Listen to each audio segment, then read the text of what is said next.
Yo, yo, yo, what's going on? What's going on? What's popping? What's popping? Yo, now, first and foremost, didn't I tell you guys that Kevin Durant and Kyrie Irving was not going to leave the Brooklyn Nets? Didn't I tell you that, guys, that in a video that I made about what, like a month ago? I knew what the game was the whole time when Kevin Durant demanded a trade. A lot of people believe that Kevin Durant and Kyrie Irving wasn't getting along, which is why Kevin Durant demanded to be traded. But I knew what the game was the whole time. It all revolved according to my opinion, I still stand on it. It all revolved around Kyrie Irving not getting a contract extension from the Brooklyn Nets. That was it. And Kevin Durant didn't like that. Thus, he leveraged himself and demanded to be traded as a way to put pressure on the organization to give Kyrie Irving a contract extension. That was it. Or what up, Sigma American all kind of NBA news? The NBA news, well, earlier this week or last week, was that Kevin Durant no longer demands to be traded. So Kevin Durant rescinded from his trade request. So he's going back to Brooklyn. And of course, prior to that, Kyrie Irving agreed to stay with Brooklyn on his last contract. So both Kyrie Irving and Kevin Durant are coming back to Brooklyn. They're not going anywhere. But here's an article that I just found, right?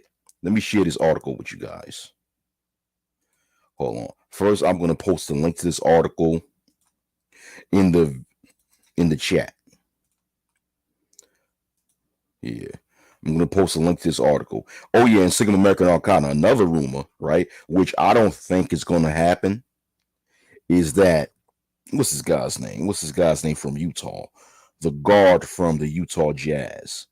What's this guy's name? Donovan Mitchell. Another rumor is that Donovan Mitchell might get traded to the Brooklyn Nets. Now, I don't believe that would happen. But if it does happen, that'll be something. If Donovan Mitchell goes to the Brooklyn Nets,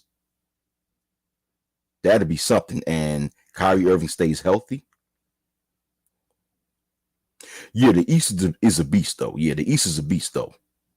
You still have Boston. Well, Boston is going to be a better team. With Milwaukee, Chris Middleton, he's going to come back healthy. So they're going to be a good team. The Sixers, they still going to be a strong team. Brooklyn's going to be a strong team. I don't know about the Knicks. I don't know about the Knicks. The Hawks, that's going to be a strong team. They're already strong. The Heat, the Bulls, damn. Rumor have it is that in the Bulls, what's this player from the Bulls? Zach LaVine, that he wants to get traded, in which that's going to hurt the Bulls if he leaves the Bulls. But as of right now, the Bulls are still a strong team. Hell, the Cleveland Cavaliers is a strong team. Look what they did this past season. So they're going to be a better team. Yeah, the East is a beast. You got a lot of teams in the Eastern Conference that's doing good. Yeah. The Celtics got a legitimate shot at the finals. The Bucks got a legitimate shot. The Sixers, the Heat, I'll say the Nets. Yeah. Okay, but anyhow, let me go and read this article. I posted the link to the article in the chat. But let me share this with you. That further, and I believe that this article, if true, further supports my argument that the whole reason why Kevin Durant was demanding a trade from the Brooklyn Nets was because he was trying to put pressure on the Nets organization to give Kyrie Irving a contract extension. So let me share this.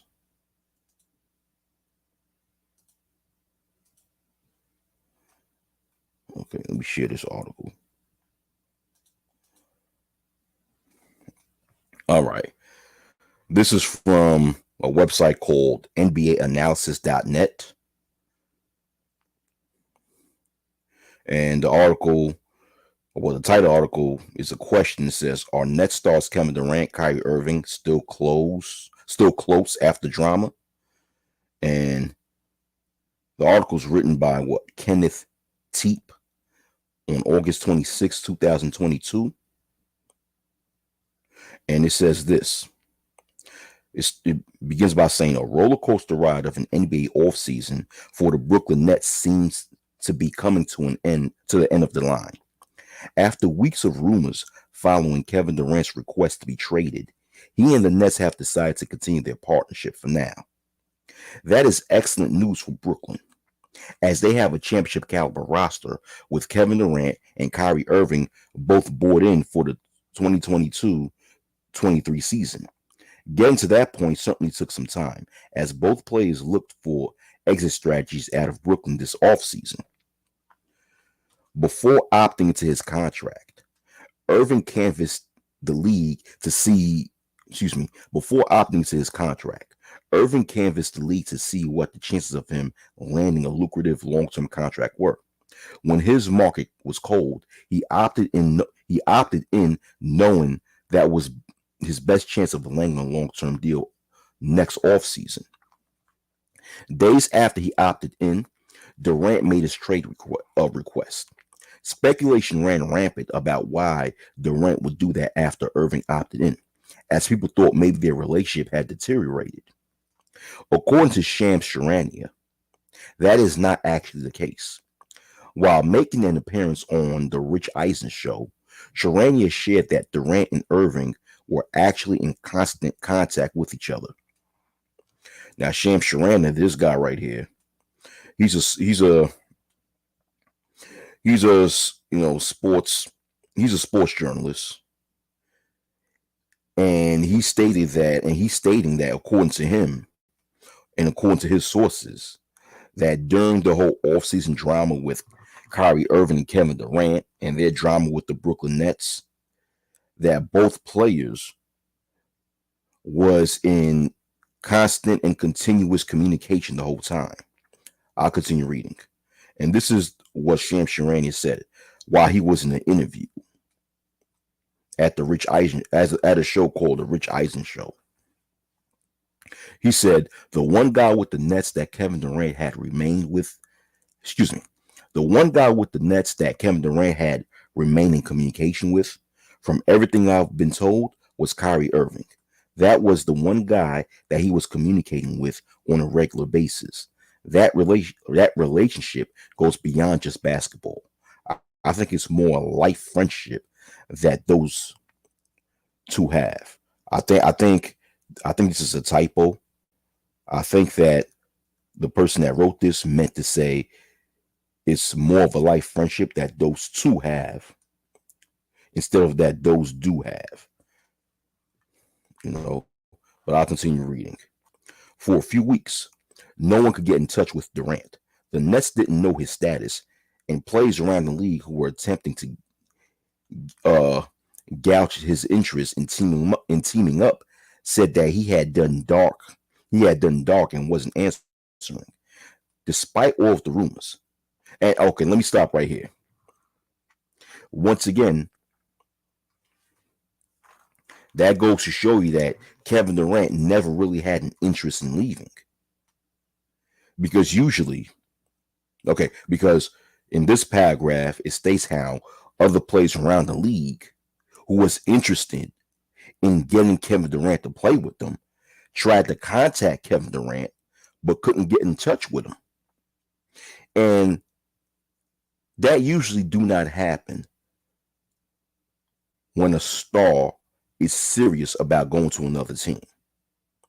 Usually in the NBA, when one star is thinking about leaving his team and going to another team, and another star who's interested in having him play for their team is interested, they usually have communication behind the scenes.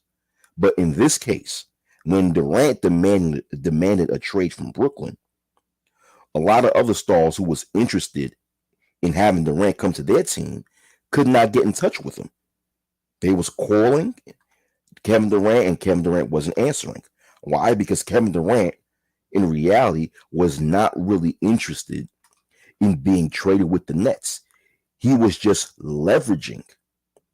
He was just using his trade request as a leverage to put pressure on the Nets organization in order to get the Nets to give Kyrie Irving a contract extension, according to my theory. That's why I said this whole drama with the Brooklyn Nets all revolved around the Nets refusing to give Kyrie Irving a contract extension. Because if anybody is aware about the case with Kyrie Irving right now with the Brooklyn Nets, is that Kyrie Irving is on his final contract with the Nets organization, and the Nets this past season refused to give him a contract extension. I guess the Nets didn't like the fact that what Kyrie did last season when he refused to take the COVID shot. Well, I should say the jab, right? He refused to take the jab. Therefore, he missed basically he missed most of the regular season and didn't play in any of the regular season home games with the Nets. Because, of course, at that time, there was a New York City mandate that anyone who works in New York City and or want to be inside or desire to be inside a sporting arena or gymnasium have to be vaccinated, which means that athletes that play within a gym within New York City, they're included in that mandate also, which means that every player for the New York Knicks and every player from the Brooklyn Nets had to get vaccinated. Well, Kyrie Irving, he rebelled from that, and he said, "No, I'm not getting vaccinated." Kyrie Irving, he does not believe in the vaccine. He, like many people, he's a harsh critic of the vaccine, and he felt that he should have the freedom to not take the vaccine, which, in a way, I kind of agree with him. I believe that people should have the freedom to choose for themselves whether they want to get vaccinated or not. But because of that, he missed basically the entire regular season, the entire NBA regular season last season. And then when that New York City vaccination mandate was lifted, it was the playoffs, and that's when Kyrie was eligible and playing for the Nets, and they bombed in the playoffs as they got swept in the first round.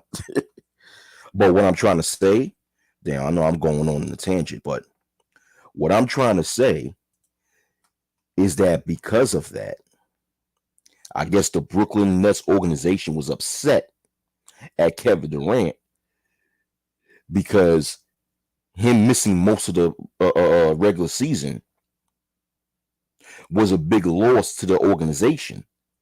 So the organization did not want to give him an extension, a contract extension, and add the fact that Kyrie Irving is injury prone. So the Brooklyn Nets organization is looking at it as, okay, it's one thing that you're not consistently healthy and your health is always in question, but it's another thing that you purposely miss all these games just because you didn't want to take a vaccine, and we're paying you how much? So the Nets organization is looking at Kyrie Irving as a waste of money. They said, "No, we're not going to invest any more money in you. This is your last year in your contract." So because of that, I believe that the Nets did not want to give Kyrie Irving a contract extension, and add the fact that ESPN, especially Stephen A. Smith, was just blasting Kyrie Irving and just contributing, making Kyrie Irving look like a bad guy. So that had an influence on the Nets organization to say, you know what, we're not giving Kyrie an extension. And what happened? That caused Kevin Durant to get upset. And therefore, he said, if you're not going to give my boy a contract extension, therefore I'm out. I want to trade. And that's really what happened, in my personal opinion. But going on to the article.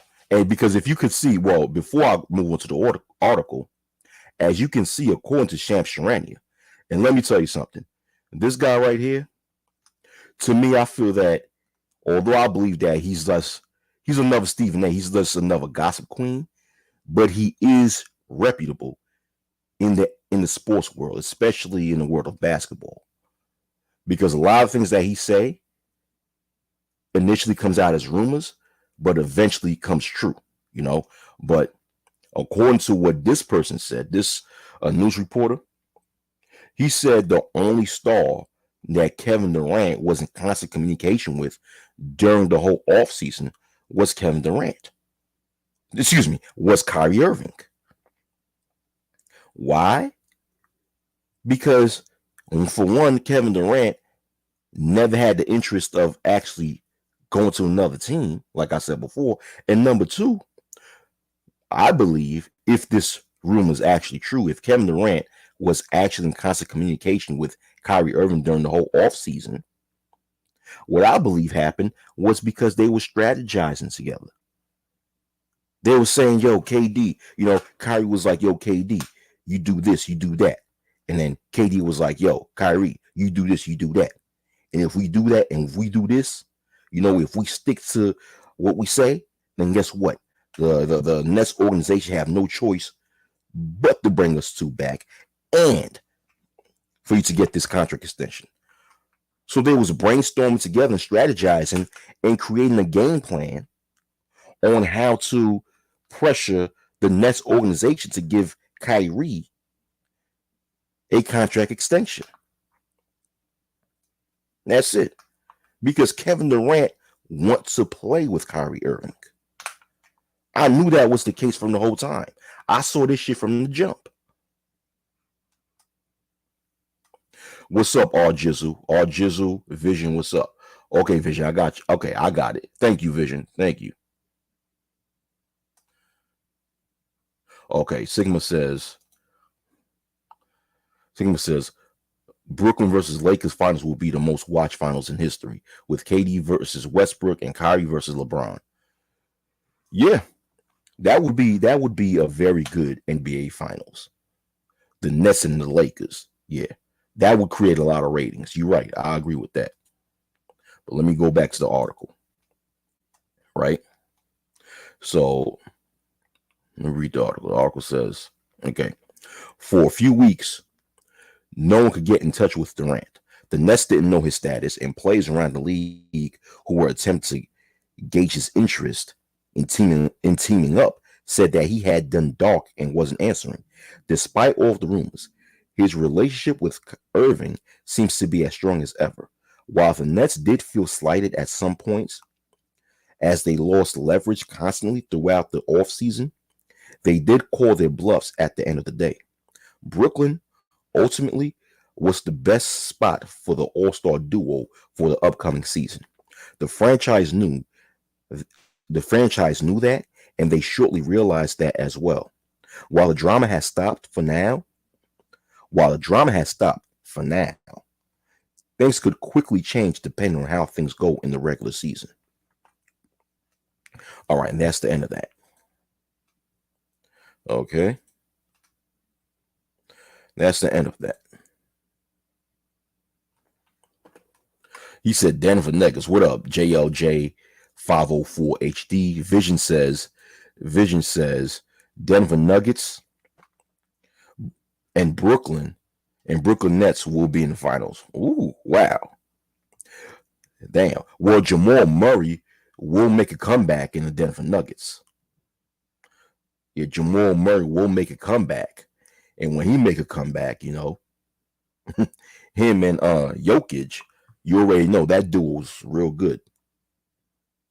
So they Denver Nuggets will be a better team in the upcoming season when Jamal Murray makes his comeback. So hey, you never know. Hold on for a minute. Let me. Okay, hold on. Hold on for a minute.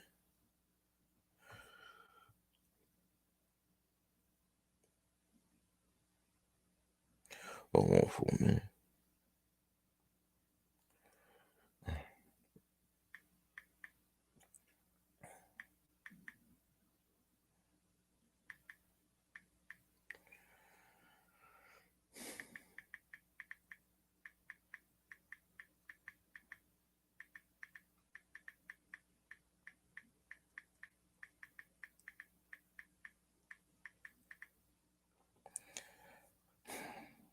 Yo, Vision, I just sent you this text message, all right?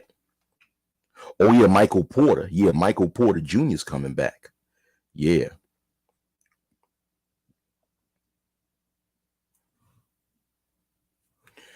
Yeah, Nash. Yeah, yeah. Steve Nash. I don't know what it is with the Brooklyn Nets hiring these rookie coaches. Because I remember when they hired when the Nets hired Jason Kidd for his first year as a rookie coach. And years later they then hired Steve Nash for his first year as a rookie coach. I think that listen, when it comes to big markets like in markets like New York City, you don't bring rookie coaches to coach big market cities. Okay? Have rookie coaches first start off in small markets and leave the big market teams being coached by veteran coaches. So I agree, Mark Jackson would have been a perfect coach for the Brooklyn Nets. But too bad the NBA blackballed his ass. you know? What up, Pastor? Oh yeah, they have more control of rookie coaches. Yeah, yeah. Yeah, they have more control of rookie coaches.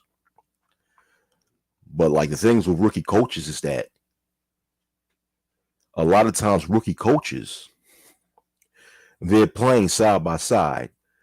I mean, they're coaching players that they play with side by side.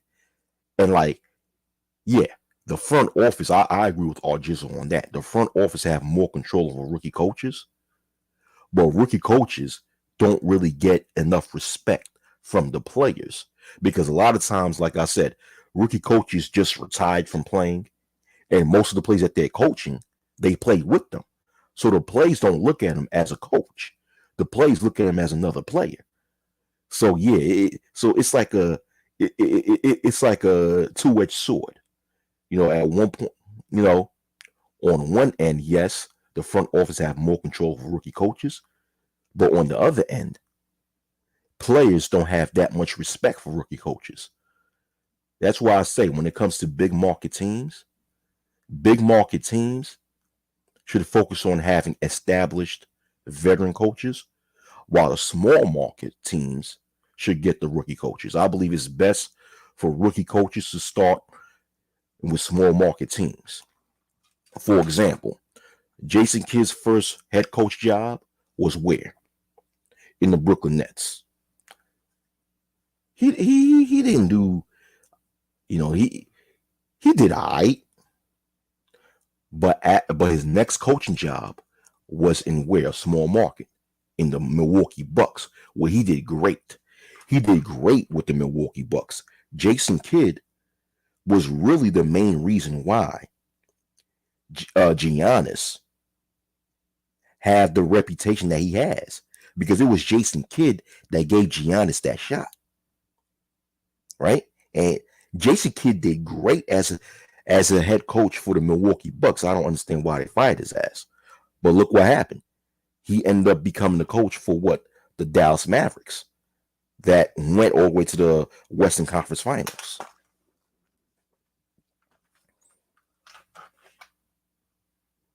Yeah, but Vision, I have a new number.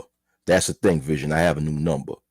But okay, let me save your Let me save your email address, Vision. Yeah. All right. Yeah.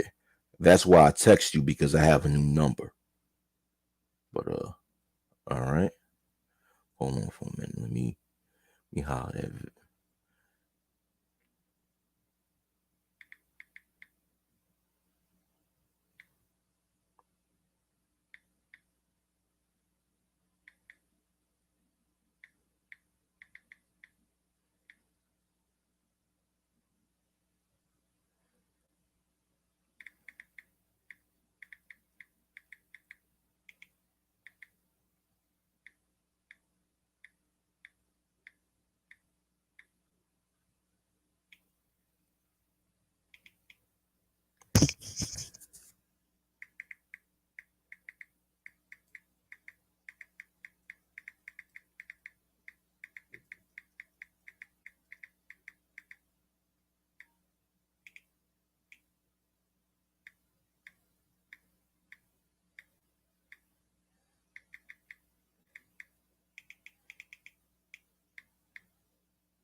All right, man. Yeah, I just sent you an email, Vision. Yeah.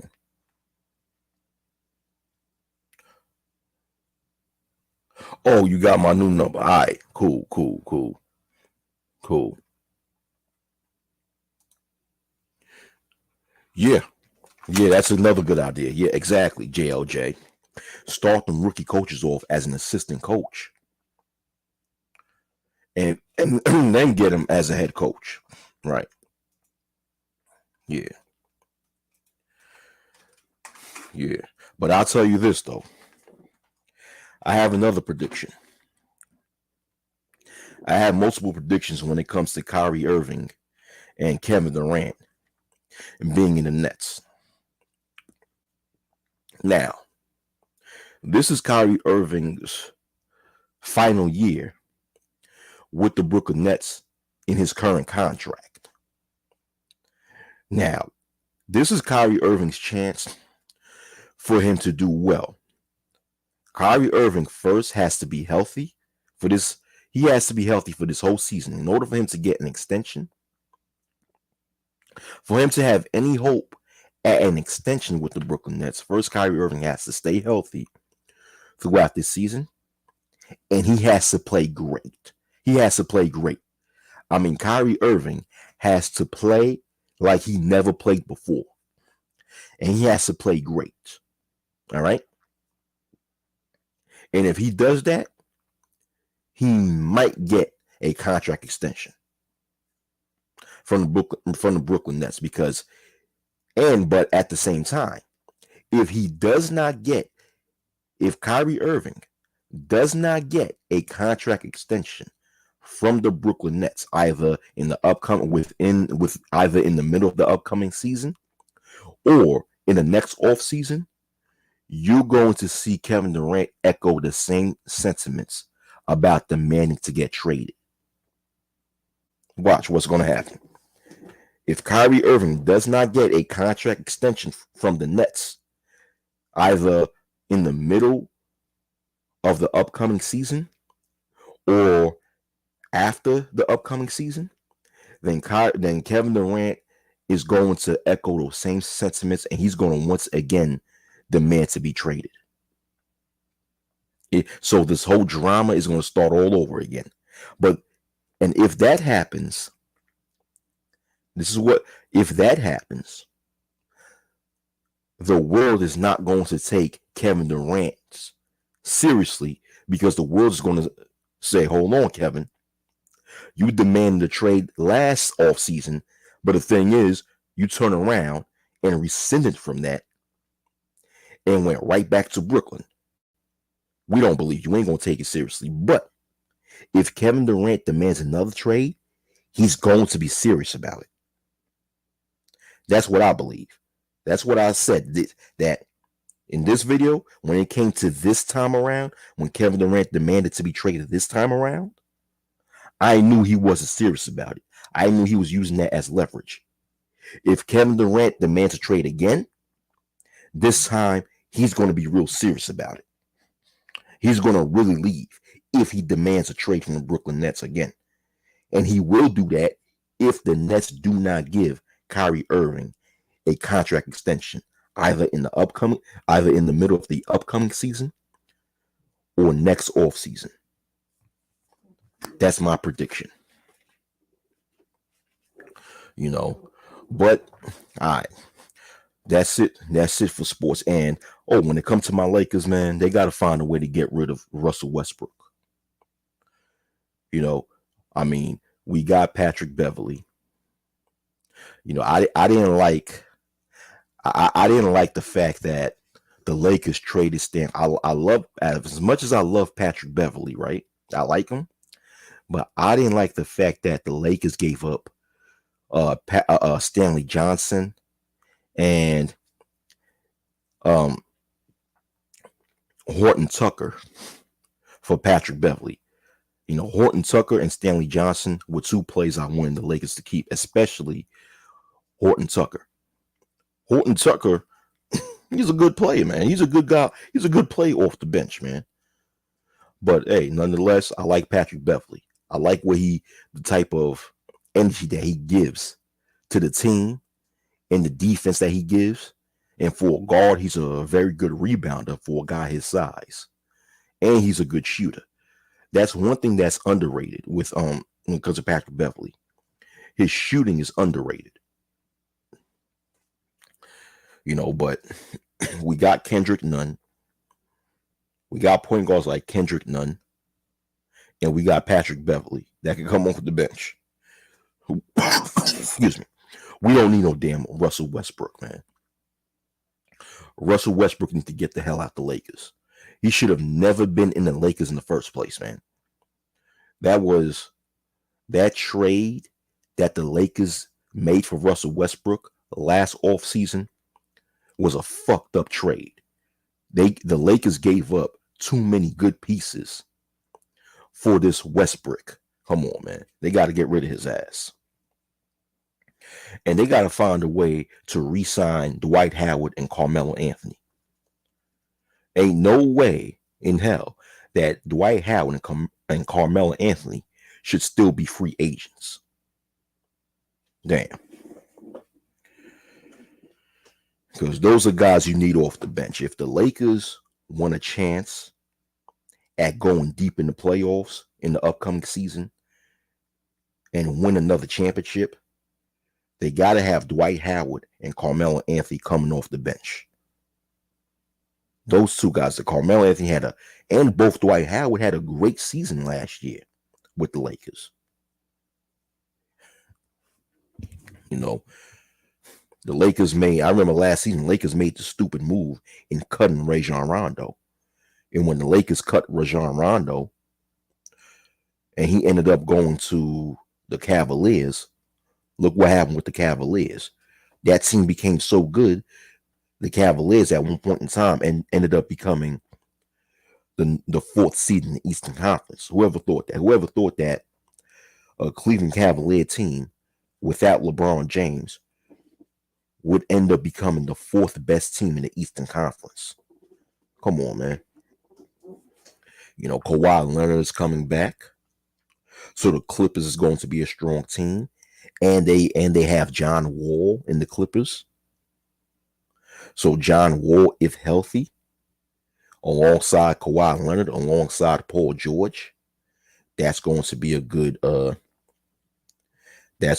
combination. Yeah. Like I said, Jamal Murray is coming back from injury. So the Denver Nuggets is still going to be strong. And of course, Michael Porter Jr. is coming back from injury. Yeah, man. The Phoenix Suns, they still going to come. They still going to be strong.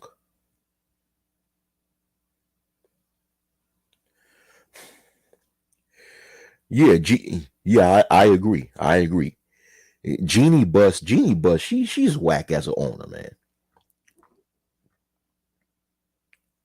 Exactly. We shouldn't have lost JaVale McGee. That's another thing. We shouldn't have gotten rid of JaVale McGee. We shouldn't have gotten rid of um Montrezl Harrell. I'm still pissed off with that. I'm still pissed off at the fact that Montrezl Harrell got traded and Caldwell Pope. How you trade both Montrezl Harrell and Caldwell Pope, and you just let Alex Caruso go just like that? Yeah, Jeannie Buss have no, first of all, Jeannie Buss shouldn't have owned the Lakers anyway. The only reason why Jeannie Buss was able to own the Lakers is because she did a hostile takeover because it was her brother that was supposed to own the team after Rudy Buss died. When Rudy Buss died, Rudy Buss's son, I forgot his name, he ended up taking over the team, but then Jeannie Buss was able to do like this hostile takeover and took over the company. That's really the only way she owned the team. She was not even a rightful owner of that team. You know what I'm saying? And now she coming in, she's sucking LeBron's dick. LeBron, as much as a good play he is, he's not a good GM. He shouldn't be involved when it comes to trading players. But this, I don't know, man. They kissing LeBron's ass like a motherfucker. Yeah. Dwight Howard is good. Yeah, D12 is efficient. Hmm. Exactly. Yeah, Rajon was the floor general. Yeah. Yeah, he was the floor general. Yeah. Yeah. Yeah, man. Okay, so let's get in some nigga news, all right? Some nigga news. Enough with the sports news. Now we're on some nigga news. I just can't believe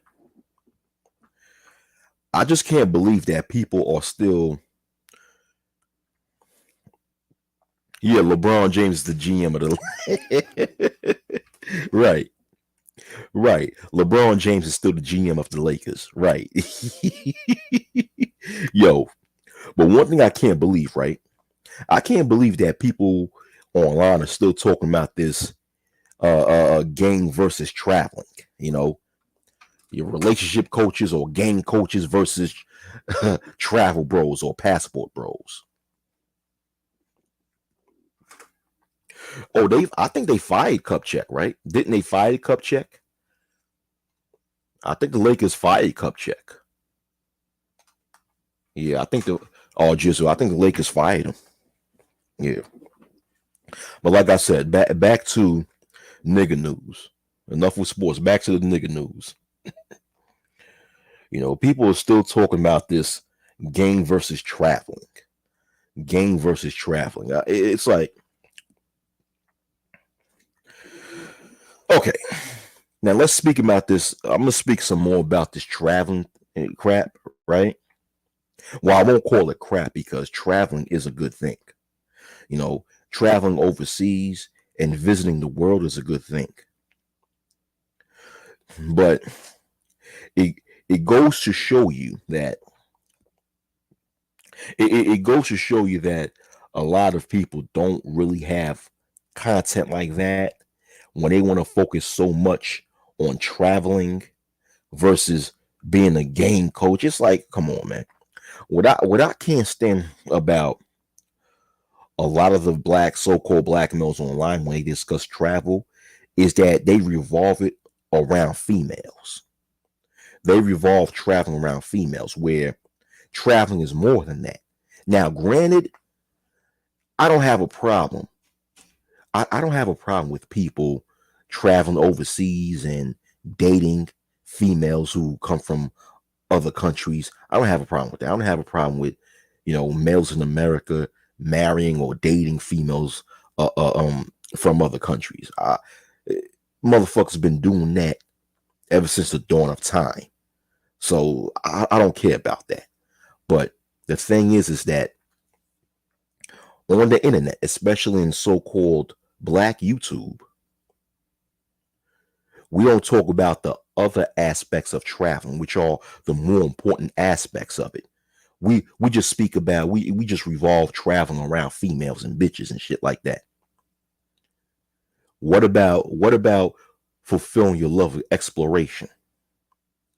What about being exposed to other cultures, being exposed to other environments, and actually learning more about the world when it comes to and learning more about the world when it comes to, when you travel. People don't even understand that part of traveling. People don't even understand. I think I said this on a prior video about the the therapeutic feeling that you get when it comes to traveling. Where when you're around a different group of people with a different way of thinking, and the thing is, you're around people who a lot of times are more genuine than Americans, man. Because I feel that, like here in America, like a lot of people are just full of shit and run a lot of game on you. Where, I mean, even though some of that exists in other countries, but not to the degree that it exists in America. So you find more genuine people, more genuine people, more loving people in other countries. And it does something to you mentally when you're around people like that. And just around when you just around another culture and seeing how other cultures operate, you know, you become, it's like it expands your way of thinking. Your thinking expands and you're able to see things beyond the scope of what you're used to seeing from your own environment. See, these things, when it comes to traveling, a lot of people don't talk about. And just the fact that you've been to a certain place and you've seen certain monuments that most people only see in history books, but yeah, you've seen it face to face, and the feeling that you get.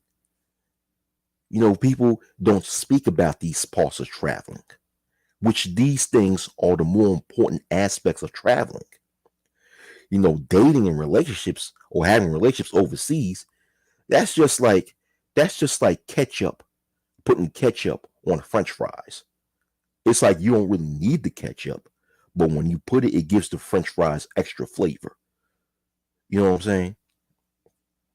Or putting mustard on a hot dog. Like you don't really need to mustard to enjoy the hot dog, but when you place the mustard on a hot dog, it makes the hot dog taste better. That's the way I view international dating. Like you don't need to date or find girls overseas to enjoy your time traveling overseas. But if you happen to meet a certain individual of the opposite sex and your relationship grow with that person, it just makes traveling that much better. But the thing is, when it comes to a lot of males online, a lot of so-called black males online that discuss traveling,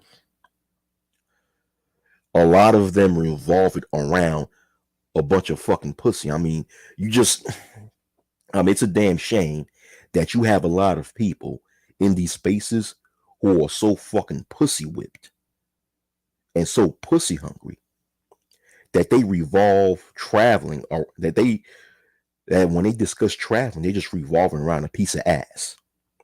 And I'm speaking about of those who are both sides of the traveling argument. I'm speaking about people who are against black American males traveling and people who are for black American males traveling. A lot of times people on both sides of the argument always revolve traveling over a piece of ass.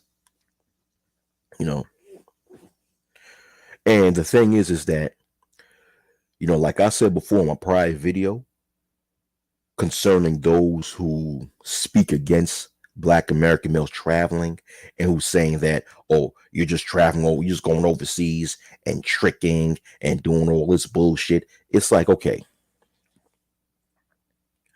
It's funny because these same individuals who try to condemn or discredit So black American males who travel want to all of a sudden put on this moral stance. They want to put on a moral stance and talking about, well, you're just out here to, uh, um, well, you black men in America that travel, you guys just want to, you guys just looking to exploit the poor females overseas. Like these motherfuckers actually gave a fuck for females in the first place.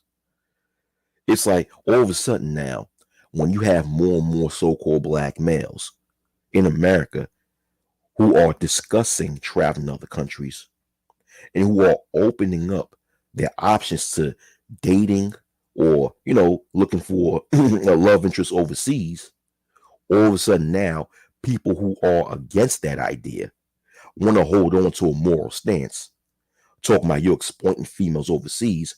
But these are the same motherfuckers who claim to be pimps and macs. And what do pimps do? They exploit females. So it's like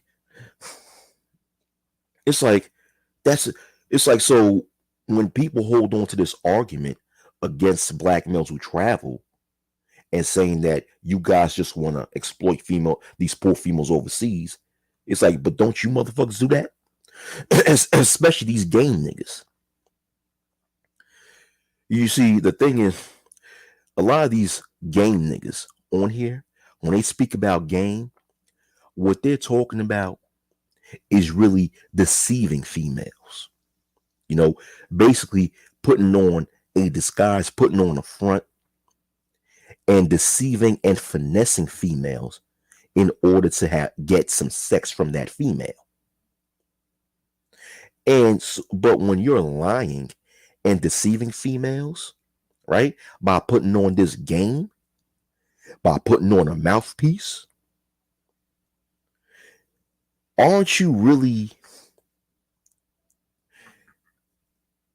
I mean, isn't that something that's immoral? Because when you're finessing, you're deceiving somebody. So when you're deceiving somebody, you're actually you're actually exploiting them.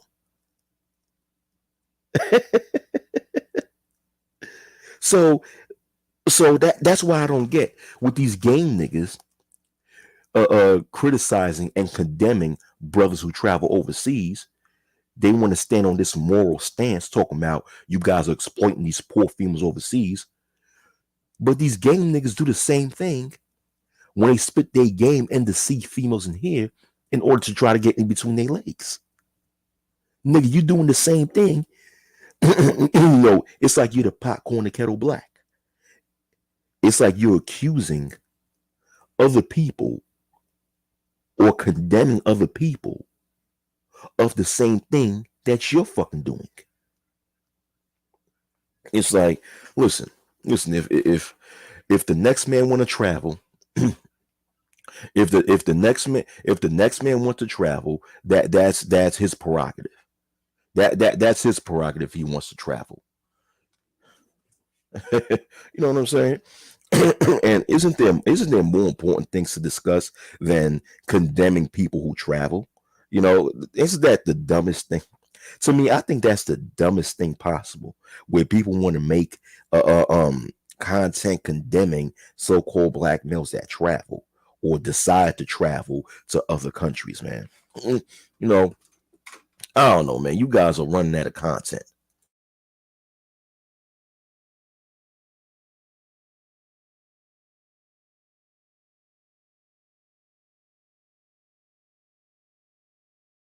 But the thing is that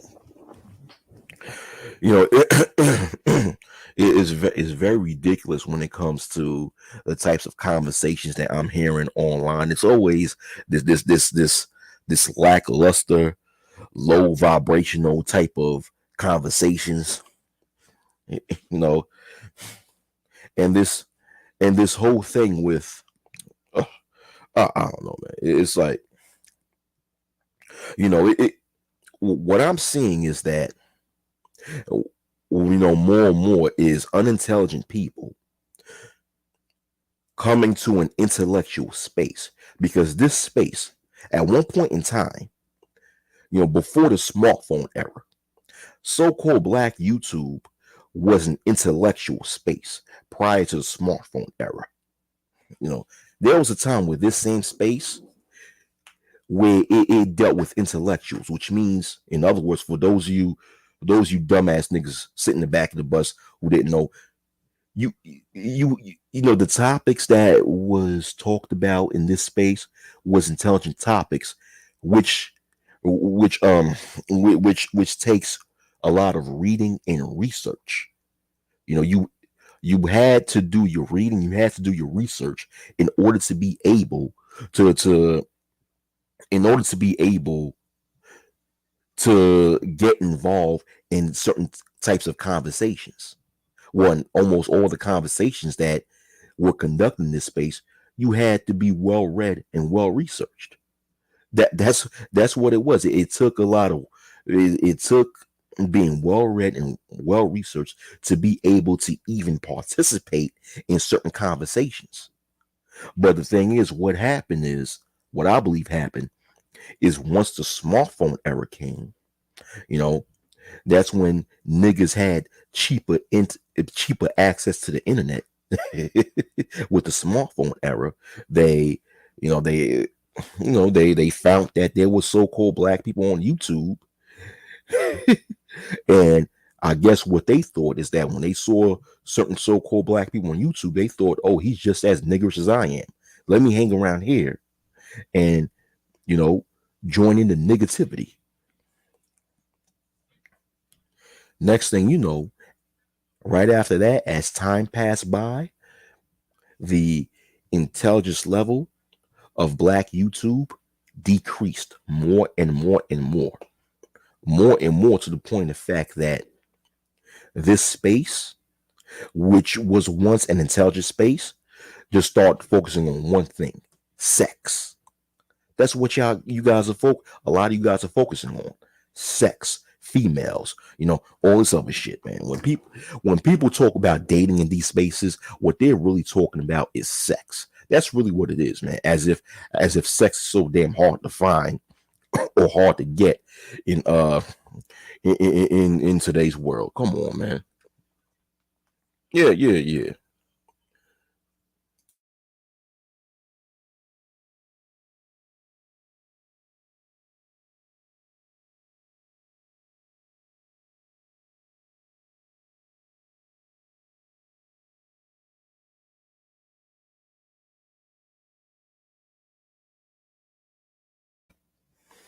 I mean, even if they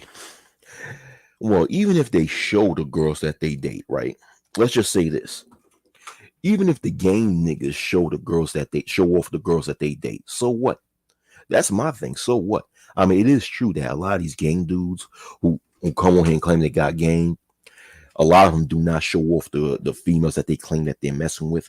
But even if they do, let's just say, hypothetically speaking, let's just say almost all the so-called game dudes and the fake max and the fake pimps that come on here and show off the females that they messing with, and let's say they female or the females that they messing with that they show are some decent looking females. Even if that's the case, my thing is that doesn't impress me.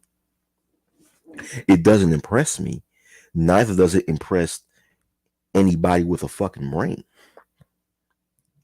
Because that's not taking because that's because showing off girls that you're fucking, th- there's no there's no progress in that. Like, how is that helping the black male collective? How is that helping the black male collective overcome the many obstacles that they have in their way? How does showing off your females, how does that help black males in public education? How does that help improve the employment rate of the black male collective? How does that improve the graduation rates, the high school graduation rates, and the college graduation rates of the black male collective? How does showing off your bitches actually decrease the chances of black males being incarcerated? It's like it doesn't solve these problems. That's why my thing with these game dudes, that even if they show off the girls that they claim that they're messing with, it doesn't impress me because it's not going to solve real life issues that the black male collective in America goes through. You know, these things are nothing to me. I mean, I'm the type of person, I never really had a hard time attracting females. So shit like that doesn't impress me. I don't know about you guys that's watching, but shit like that doesn't impress me. Yo, Nino, check your email because I emailed you a while back, man. Check your email. You know,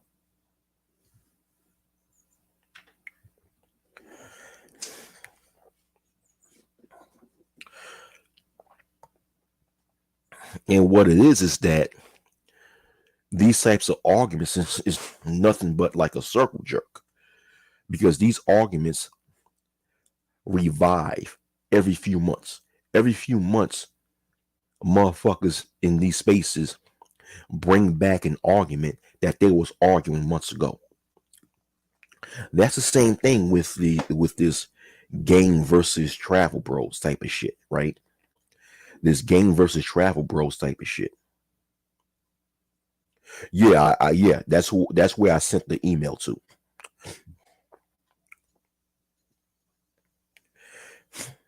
You know that one. This game dudes versus travel. This game dudes versus passport bros conversation, or this game versus travel conversation.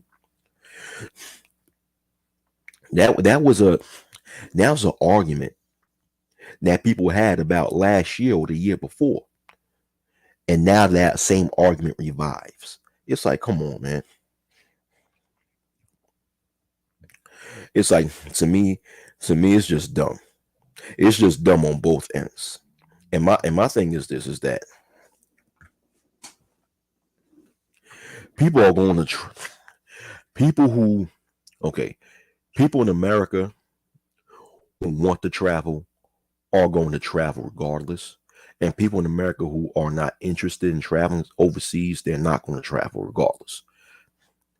But it's like, why try to condemn someone else who does? You know, why try to condemn someone else who does? Why try to shame someone else who does?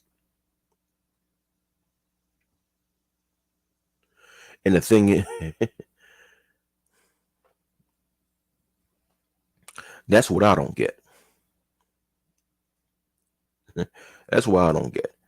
And why is it that when you do have black males in America that discuss traveling overseas, that discuss about dating females from overseas, why is it that you got people in America that want to uphold this fake moral stance, and they don't uphold that same stance when it comes to people in America, with males in America dealing with females in America? Because there is a lot of tricking going on right here in America. But yet I don't see people in America, those these same individuals that condemn traveling, actually hold on to that same moral stance when it comes to the tricking that goes on in America. But then when you got brothers in America, discuss traveling overseas and even opening up their dating options to see if they can find suitable partners that live in other countries, all of a sudden they want to hold this moral stance talking about, oh, you're tricking, you're trying to, degrade these females overseas, or you're just trying to you're just trying to take advantage of these poor women that live overseas, as if every single person that live in other countries is poor, right? Oh, you got a lot of people in other countries that's living better than your ass, man. The fuck?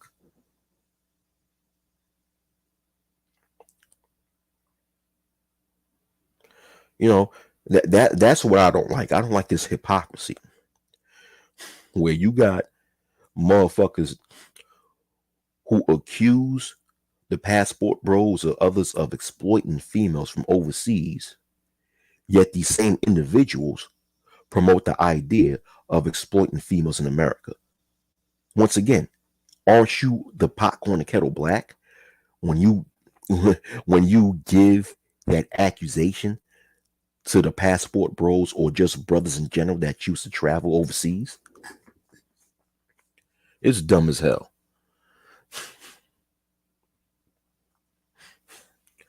Oh, soon enough that Pookie and Ray Ray and educated lame argument is going to revive again. It's going to be a matter of time. It's going to revive again.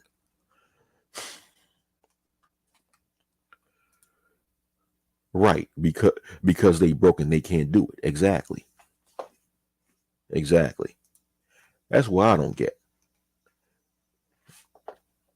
And why? Okay, and here's another question, right? Here's another question because before I have this question, the reason why sorry, hold on for a minute. All right. Another accusation that a lot of people have when it comes to black males that travel overseas is that the reason why black American males travel overseas, or the reason why black males in America want to open up their dating options and date females from other countries, is because they are unable to get females in America.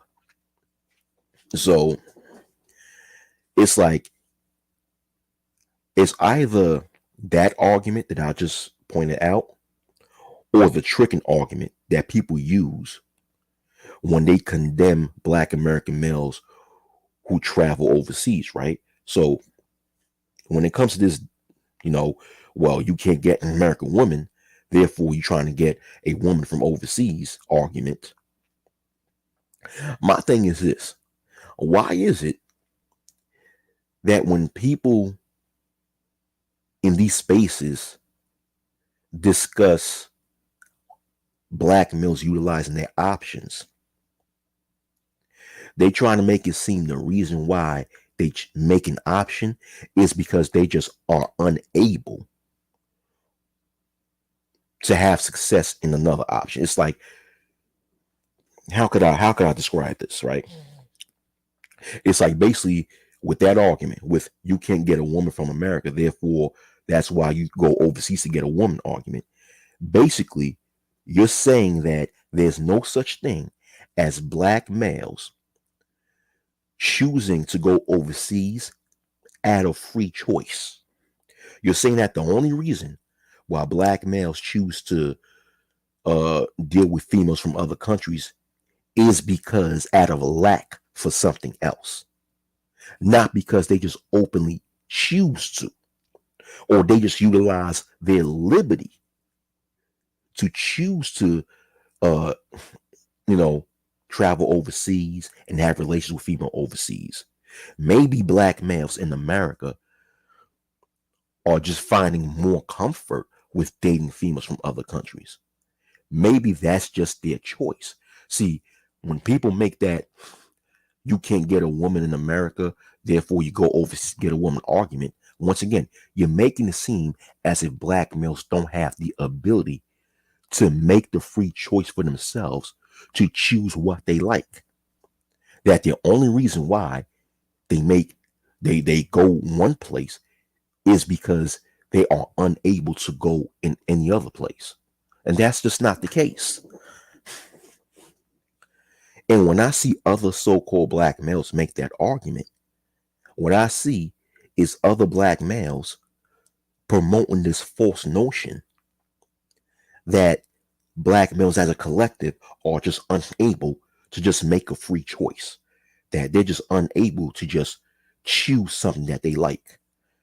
It's almost like it's almost like this, right? I'll give like a very simple example. It's like, okay, the only reason why you bought vanilla ice cream is because you can't afford chocolate ice cream. No, maybe it's just the person who purchased vanilla ice cream just likes vanilla ice cream better. You know, the person who choose to purchase vanilla ice cream could easily purchase chocolate ice cream if they so want to. It's just that they prefer vanilla ice cream because they like it better. It's that simple, right? Maybe that's the same case with so-called black males in America utilizing their agency to open up their dating options and choosing to date females from other countries. A lot of times it's not that they're unable to to date American females. It's not that black males in America who choose to date females overseas are unable to attract females in America. Maybe they prefer to be with females who were born and raised in other cultures. And maybe they like that type of female better. I mean, once again, it's like when people make these arguments about what black males choose to do, they trying to make it seem as the reason why black males choose to do it is because they're just unable to do anything else. And when you make that argument, you're trying to promote this stereotype that black males are incompetent. That's what I dislike with these types of arguments. You're promoting this black male incompetence stereotype.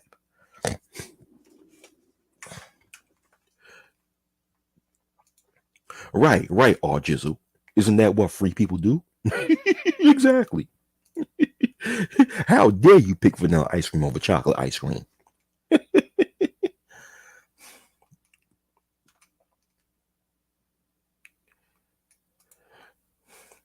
Yeah, he said, I will never explain myself to such a low vibrating female, but we will take it, but we will talk about it in email.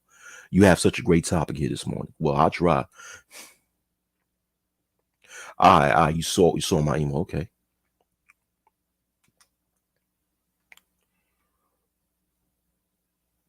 Yeah, yeah. A lot of these males sound like females when they argue. Didn't I say way back that a lot of males in this so-called black manosphere are no different and behave no different than the females that they claim they can't stand? No. Yeah, passport pookie versus educated passport. Right. That's going to be the next topic. Right.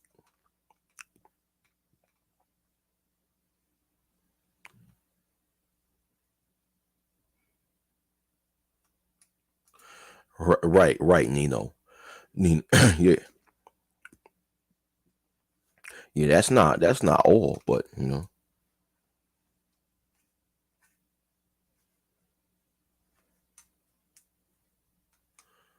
Right. Right.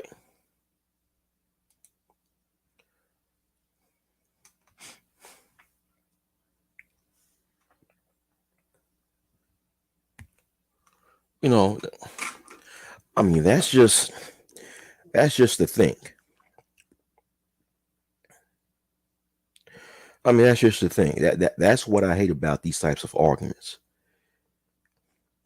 And people don't understand is that when you make these types of arguments, in general, what you're doing is that you're just promoting this black male incompetent stereotype, where where you're promoting the idea that the reason why black males do one thing is out of incompetence or the inability to do something else. When in reality, a so-called black male may do one thing because they prefer to do that one thing over another. like like for example, right now, I could be doing anything right now. I could be reading a book. I could be outside jogging. You know, I could be, I could be, I could be doing anything right now. But the reason why I'm here speaking to you guys online is because I prefer to do that. It's not because I'm unable to do anything else. And that's the case when it comes to people online who try to condemn the idea of so-called Black American males that travel to other countries and who are opening up their dating options to females that live in other countries. It's like a lot of times when they do that, it's not because they're incompetent when it comes to dating American females. It's not because they are unable to attract American females. It's because they prefer the other options. It's about preference, right? They like it better. All right. Especially we talking about a day and a time where it's not even hard to attract an American female. Come on, man. Please. American females is as easy as attracting an American female is as easy as bending over and tying my shoes. You know,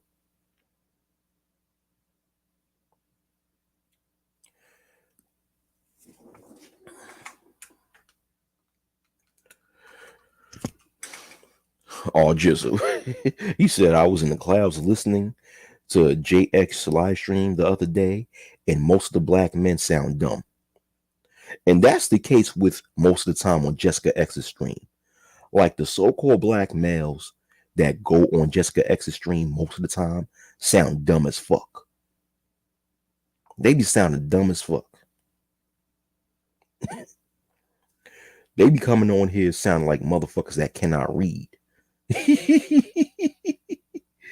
Yo, yeah. And a lot of times, the so-called black males that go on Jessica X's stream are black males who are in their 30s, 40s, 50s, and even 60s. But once they open their mouth, they sound like teenage boys. It's like a lot of the black males in these spaces suffer from a high case of arrested development because you could tell that the maturity does not exist within them, man. And they go to Jessica X's live streams and they sound fucking stupid. They sound fucking stupid, you know? Yeah, man. And that's the same case when it comes to a lot of black males that go to a lot of these female panels. You see that shit. You see that shit on when a lot of these so-called black males go on. What's that? Go well. I ain't gonna mention her name because I don't fuck with her no more. I don't fuck with Melody. That dumbass chick Melody. I don't fuck with her ass no more. Fuck that bitch. Anyhow, even when they go on what's that? Concrete Roses and Sister George's channel, right? For the most part, when a lot of these so-called black males go on their channel, they sound dumb as fuck also. They sound dumb as fuck also.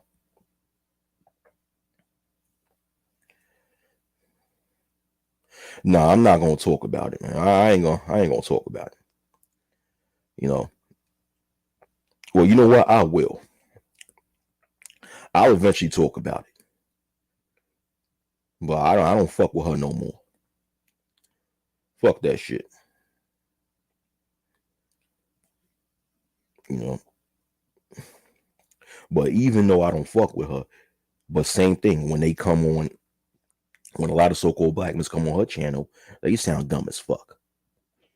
And it's like, what is this thing with so-called black males on here that when they go on these female panels, that they make a total buffoon out themselves. They make a complete buffoon out themselves, man.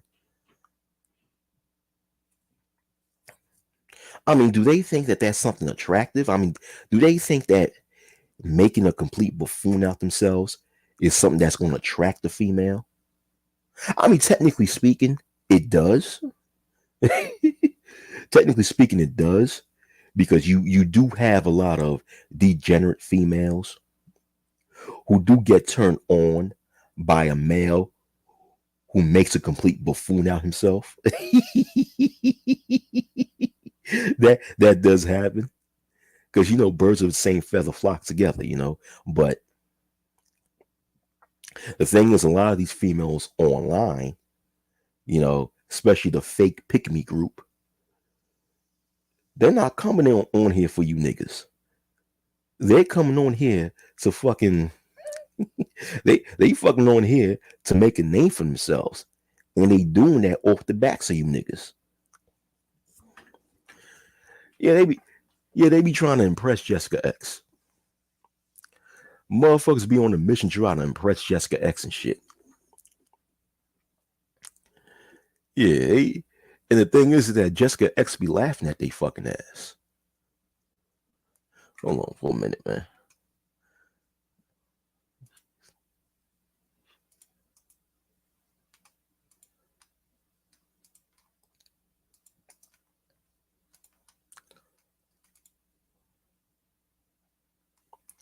All right.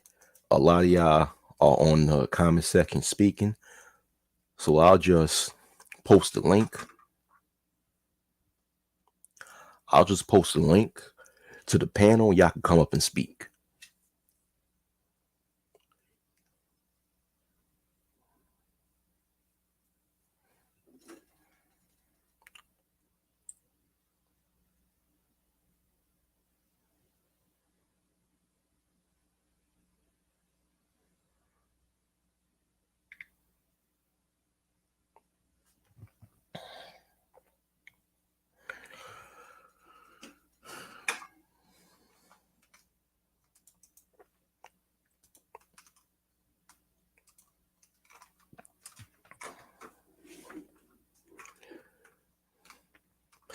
I don't even think they fall in love with avatars, or Jizzle.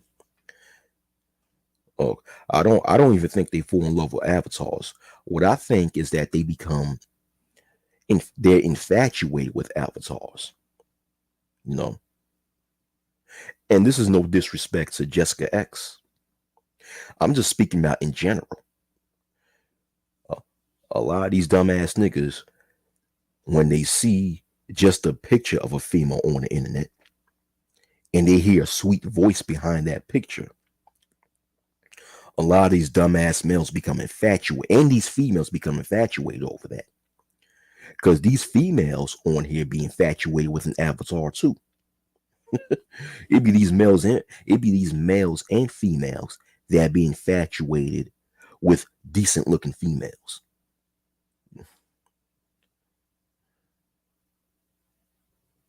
You know what I'm saying?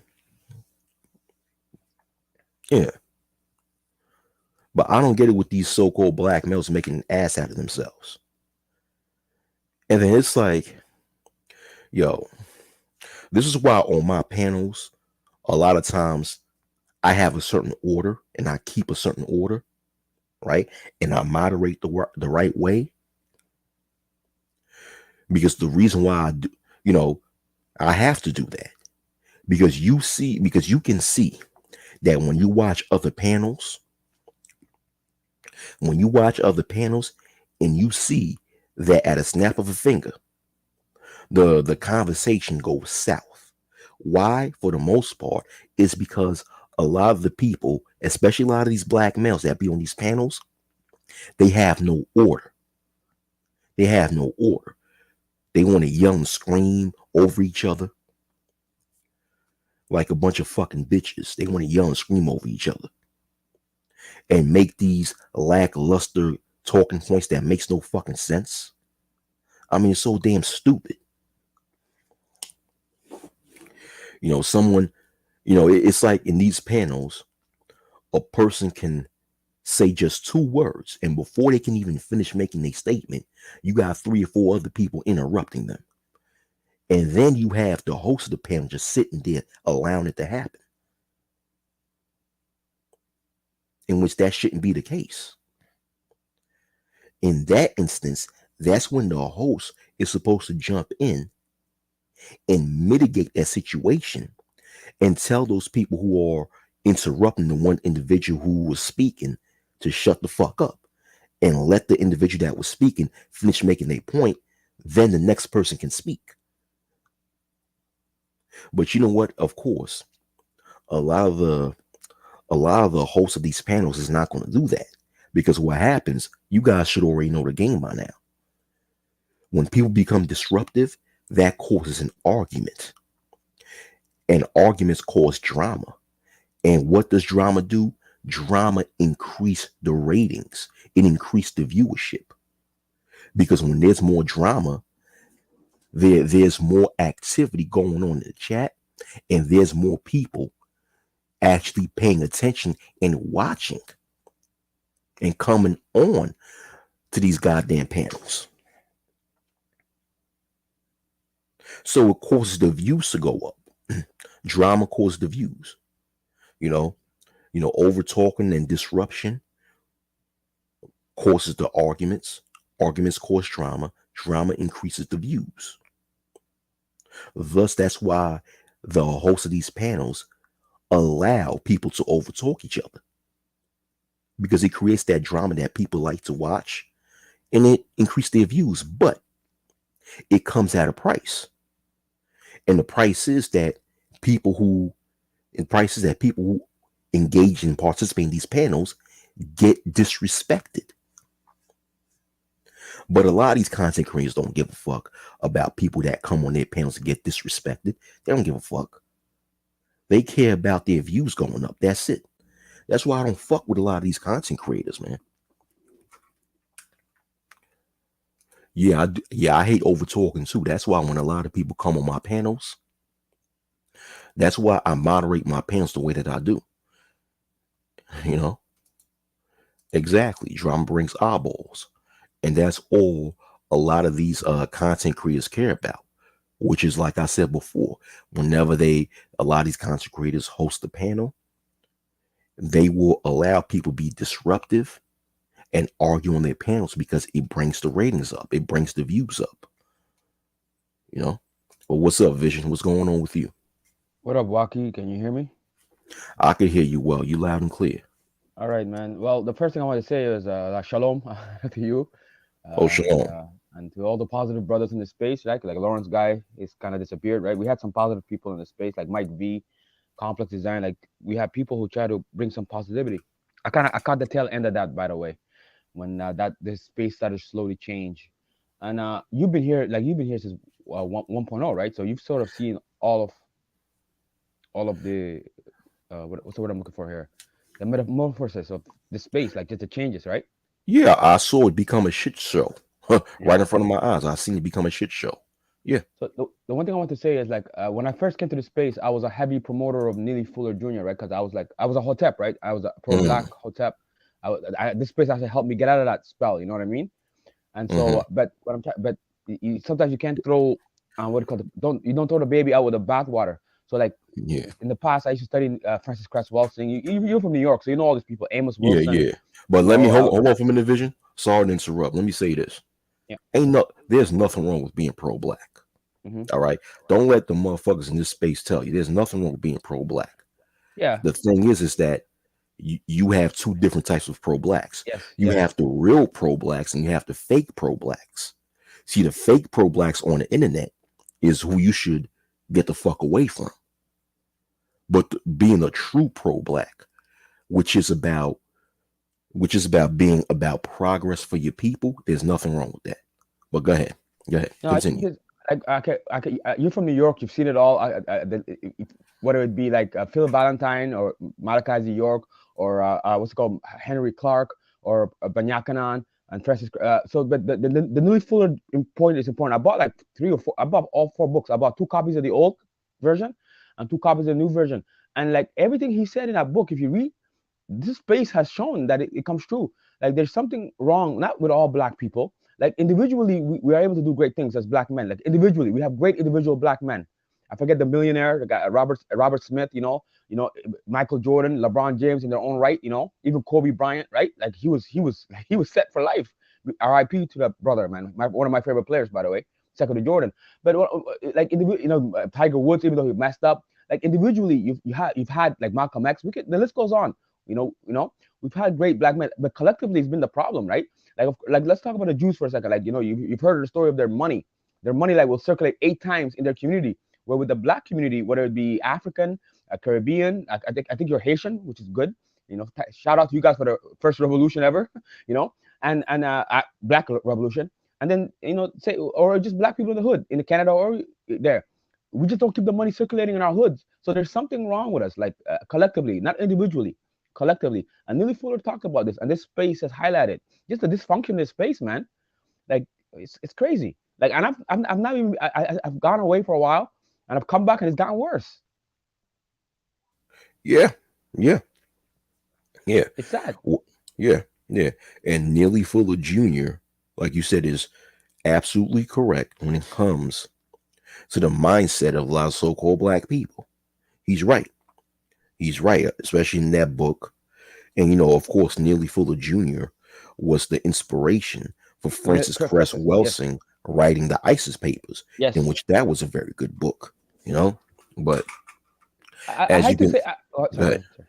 No, I hate to use this as you can see, example. Sorry, like you my bad. said, you was on point when you say that this this space actually exemplifies Neely Fuller Jr. when he speaks about the mindset of black people, because you see that we don't support each other, man.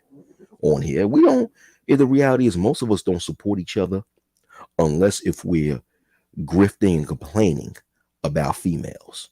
I want to say this That's the quickly. only time we support each other. But even then, we don't really like each other, man. But go ahead.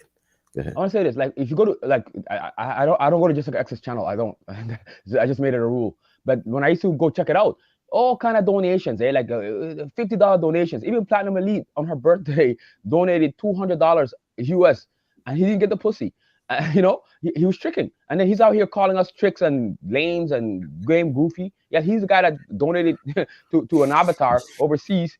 And I saw this live. I saw it with my own eyes. But the point I'm trying to make is what Neely Fuller said was black people should only get together when we're going to do something constructive. Like if we're gonna come just to play around, mingle, joke around, it's gonna turn into a shit show. The only time we should all ever get together if we're going to do something productive, and that's what this space really represented. When because it thought like I'm not a guy that's going to tell you don't get with a woman, don't marry a woman, don't marry a black woman, don't marry a white woman. Even though I give I give the majority of black women a side eye, but we'll leave that for another time. But what he was saying was, just if you guys got to do something productive, this is when you should get together. Something productive. It's got to be productive. If not, stay away from each other. What I've come to realize is, I know a lot of people hate this guy. His name is Malachi Z. York, but he wrote a book called Black Devils, right? And the God Bodies. I know you're Hebrew Israelite, but the God Bodies. No. The God Bodies. No. Not the God Bodies, but the black man is God, right? You always hear this. Black man was the first cream of Yeah, the crop, yeah, they're the god. They're the right? god bodies. You talking about the Five nations percenters. of gods on earth are five Yes, percenters. Yeah. yeah, Mhm. yeah. But no, they said that the black man was the first on the planet, right? So there was no white man. So the first Marcus Z. York had a book called Black Devils. So in a way, the first devil was a black man. You know what I mean? And we've been banging at each other for so long that other cultures, when the other cultures were born and they came, they could take advantage of us. Like how did England or Europe conquer Africa? Because we were divided. We were banging on each other already. So they give one side weapon. Okay, you go fight the other side, and boom. And they've done this in India. They've done this in Nigeria. They've done this in Sudan. Where till today we're still fighting each other because of the virtual borders that they've created. And so what I'm trying to say is, how you'll see. Sorry, just watch. Just listen to me for a second. If you see us, I see here in Canada. You'll see this sexy, big booty, blonde chick, blue eyes, blonde hair, nice, nice big titties, all that, right? With a Rottweiler, a crazy ass Rottweiler dog that could kill a man, right? But that dog is submissive to her, right? And so man has domesticated dogs, which were once wolves. Man has domesticated horses and camels and donkeys, and they got lions in cages. And I think something has been done to the black people where the white man, sorry, I'm not trying to make this a race thing. He no longer has to bang on us. We're banging on each other automatically. And this space was helping us, telling us, the broken homes is a problem. The man, not the right man, not being in the house is a problem. All these boys being raised by single mothers, and then these single mothers condition these boys to be simps for the next girl because these women are on code. Yeah, man, Lilith, Lilith, the Lilith. I call it the Lilith syndrome, right? Whatever. But you know what I'm saying, man. It's sad. So we have broken families, and we're going to be dysfunctional for the next 100 years. I don't see how we can fix this. You got to separate. MOT, SKC, you said it. Separate. Complete separation from the community. And those who don't want to do for self, those who don't want to help themselves. And those of us who are dysfunctional need to stay away from those who are functional. Let's the rotten apple spoils a bunch. Those of us who don't have our act together, let's let the people who got their shit together lead, man. And stay in the back until you get your shit together. You got time to square yourself off, as the Masons like to say. You're here to square yourself off. Work on your vices. You drink too much, which is me. Work on that. You do drugs, work on that. Whatever, man. You're a hoe, work on that. Man and woman. You're not here forever. Anyway, sorry. Go ahead. Okay. No, see. Yeah. No. Yeah. No, you're right about that. You're right about that. You're right. This people have to stay the hell away from dysfunctional ass individuals. People have to stay the fuck away from them as far as possible because, see, okay, you mentioned Neely Fuller Jr., and you mentioned something that he said about so-called black people needing to stay away from each other. And what he said, the reason why so-called black people need to stay away from each other, for the most part, unless if they agree on doing something constructive, is because the minds of so-called black people are filled with poison. And one of these poisons is dysfunction. And what happens when someone is filled with poison? When someone is filled with poison, they will try to poison the next person, the person next to them. And human beings, we're like sponges. We absorb everything that's around us. So if we are around dysfunctional people, we're going to absorb that to the point that eventually we'll become dysfunctional also.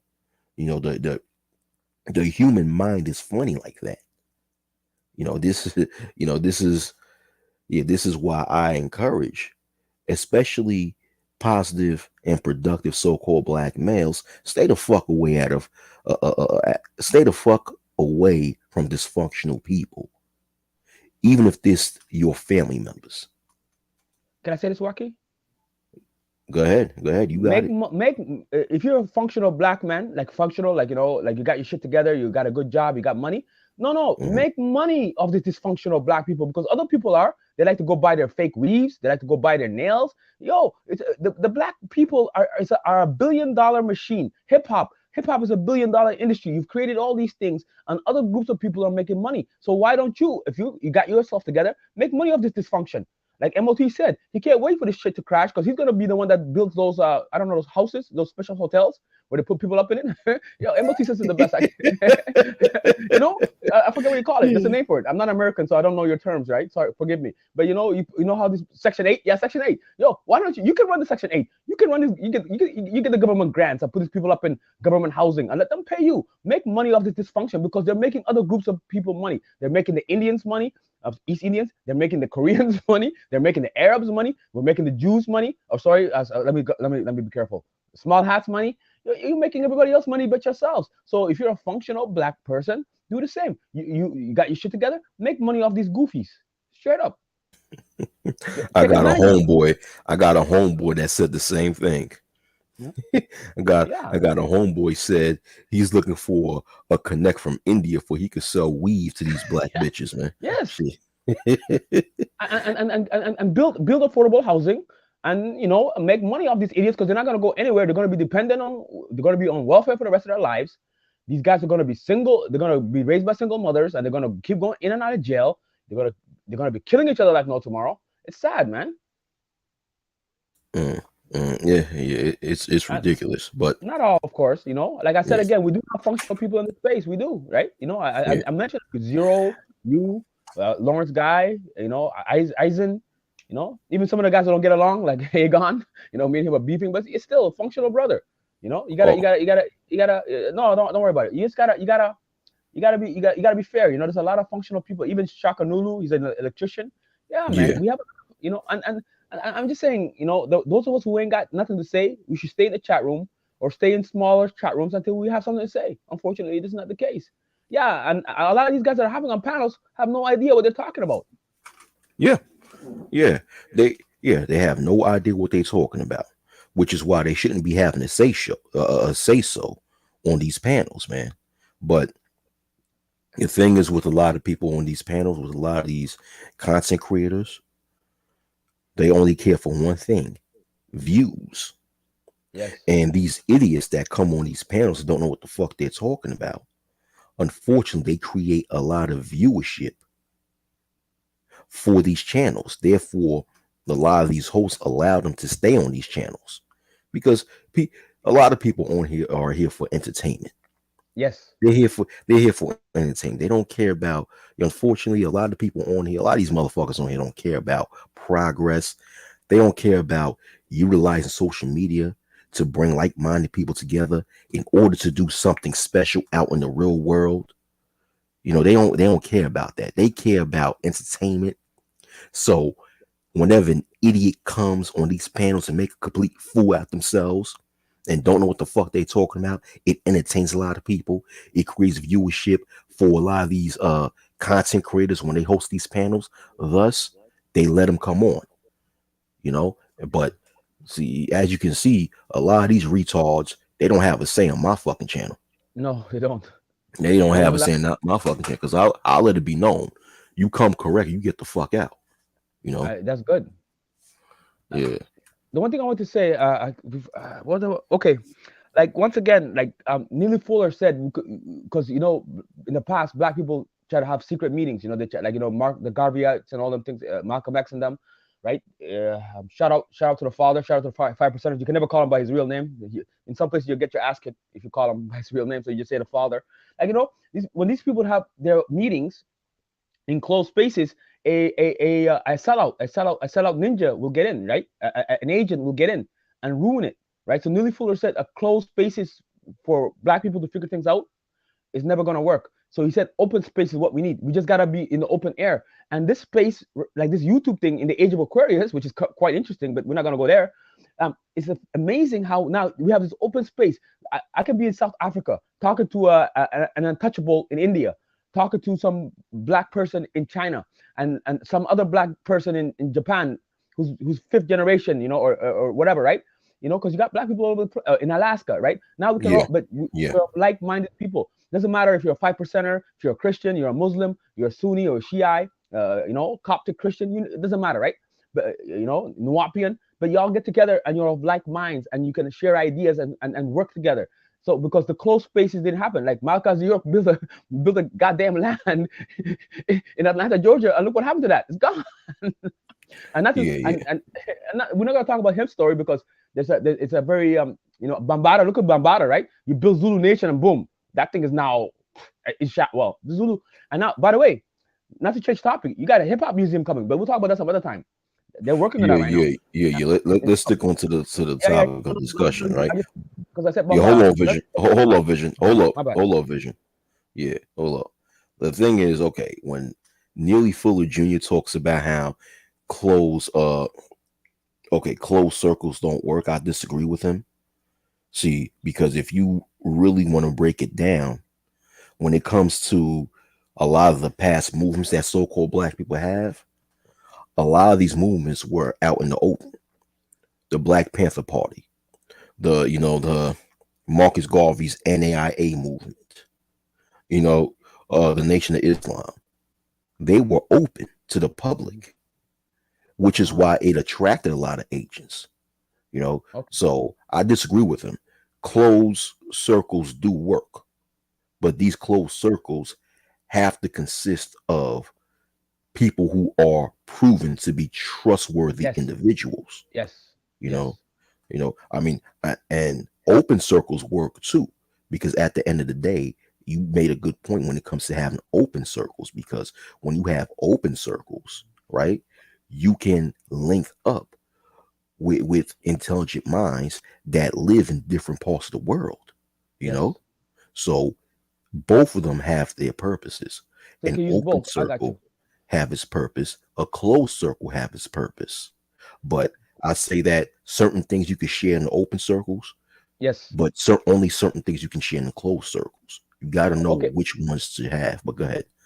Follow me for a second, Wacky. You know the mafia. I've studied the mafia. You from New York, so you know. Also we Yeah. got them up here. We got the Jewish mob. We got the in my city right here. The Croatian mob runs everything. The Oh Hell's wow. Angels. Okay. We have the Hell's Angels up here too, and they were like former. They were like air like pilots back in the day, and then you have but they got chapters all over the world. The Hell's Angels, the mob. What I'm saying is, from what I've observed with black people where I'm at, there's no consequences for having loose lips. You know what I mean? Like Right. for starting out.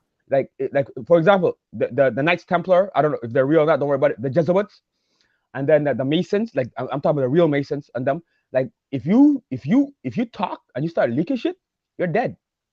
No questions asked. And this Yeah. goes back Yeah. to all the way to what do you call? I forgot. There was the three guys when the guy wouldn't give up the secret. The Masons talk about the story. The guy would not You, give up the secret, and then I forget the story, but I wish I could remember. I forget his name.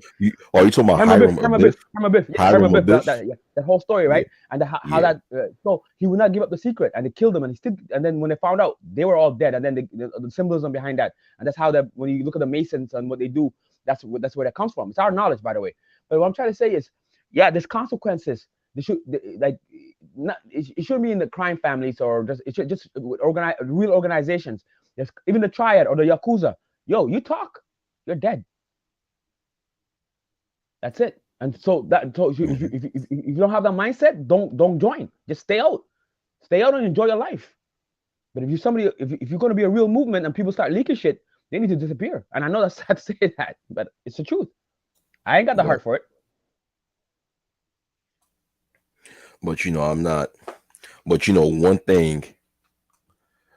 But one thing is that if any group are going to organize together, you're going to have a strong leadership because Yes. everything depends upon strong leadership. And strong leadership consists of principled people. Hmm. People they got to display that principle in every aspect of their lives. Yeah, because a leader is the walking example. So when you're the walking example, you have to show that example of being a principled individual. Yeah. And a lot of people don't understand that when it comes to especially a lot of so-called black people. They don't understand that when it comes to leadership. So a lot of that depends on strong leadership. And strong leadership also depends on having a good uh, a good judge of character. Okay. Therefore understanding who to let and not let into your organization. Because another thing so-called black people have, especially online, is that when we have some sort of organizational community, we let everybody come in. Yeah, we gotta stop that. We gotta stop that. It's gotta be exclusivity. You gotta meet a certain level of requirements in order to get in. That was the thing with the Nation of Islam, right? Yep.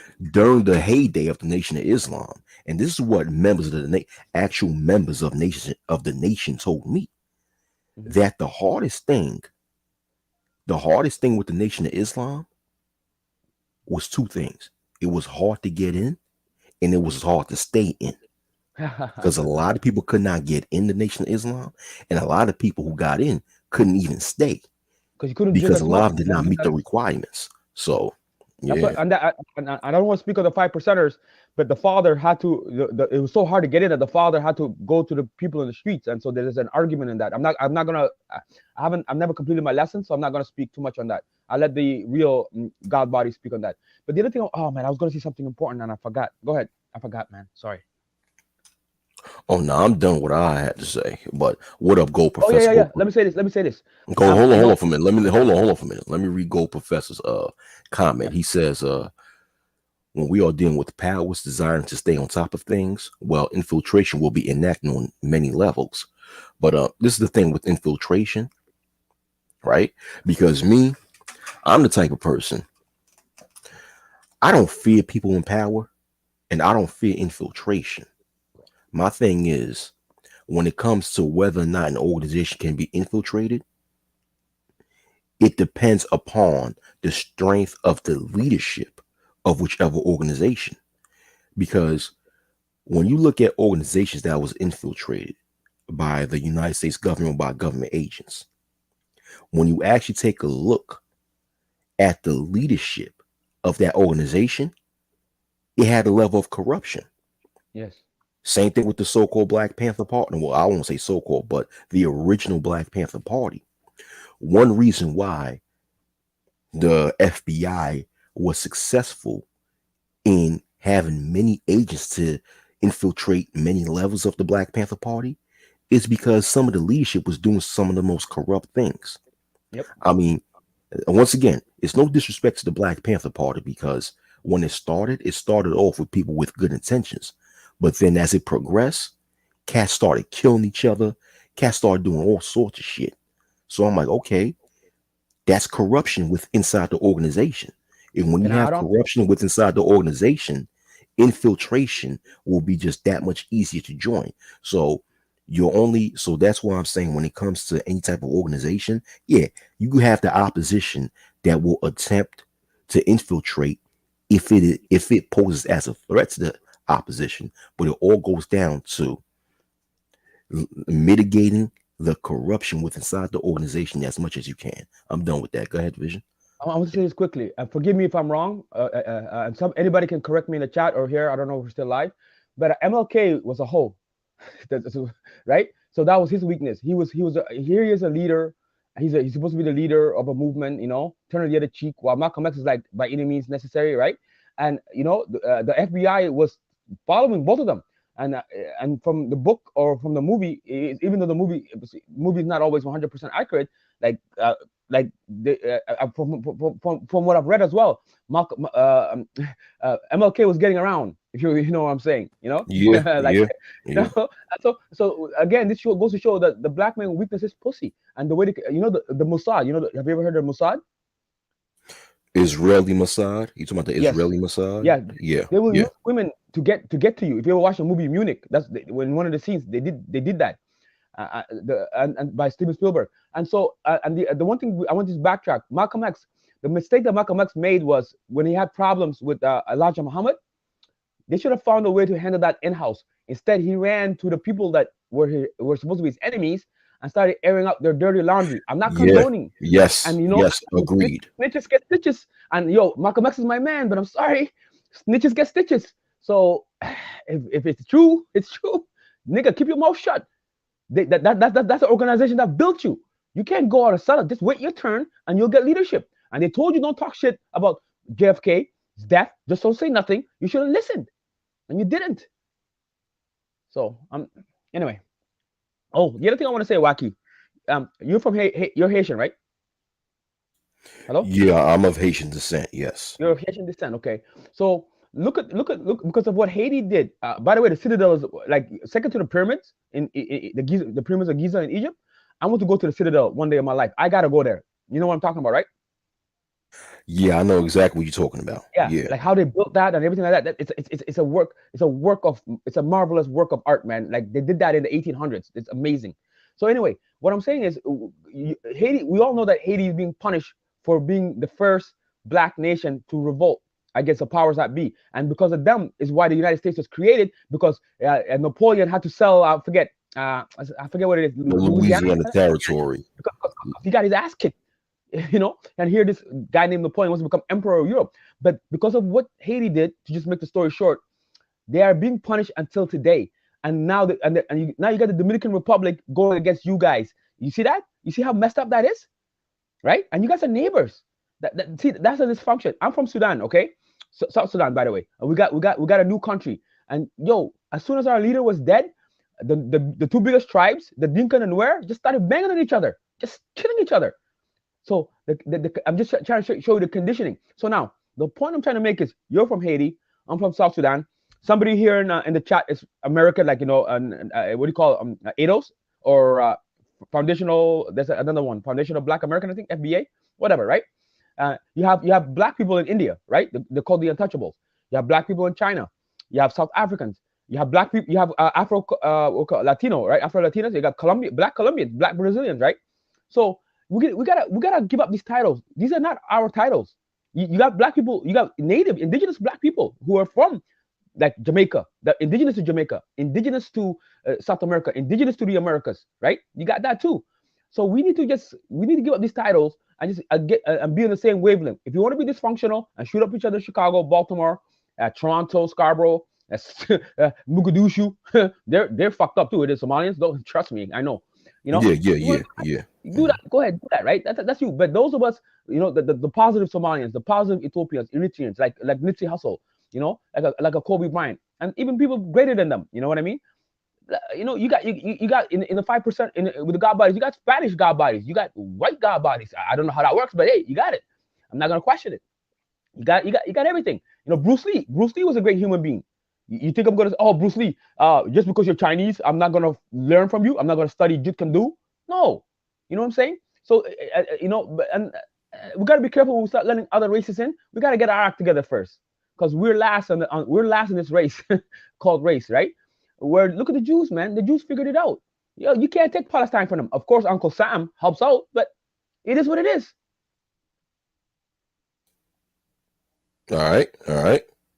Okay, okay. Hold on. Are you saying there are Caucasian members of the 5%ers? Yes, yes. Word? Oh, I Yeah. gotta speak to Shaka Nulu about that. Oh, word? Damn. Yeah, but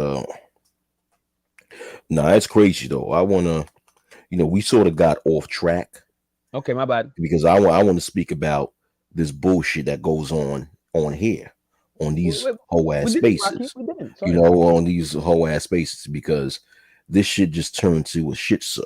This space just turned to a fucking shit show. It We're really not off did. track, It, Rocky. it really did. It really did because you know what's so funny, Vision? That what you brought in was regular conversations we had in these spaces in so-called black YouTube. These were just what you brought in were just regular conversations that we had.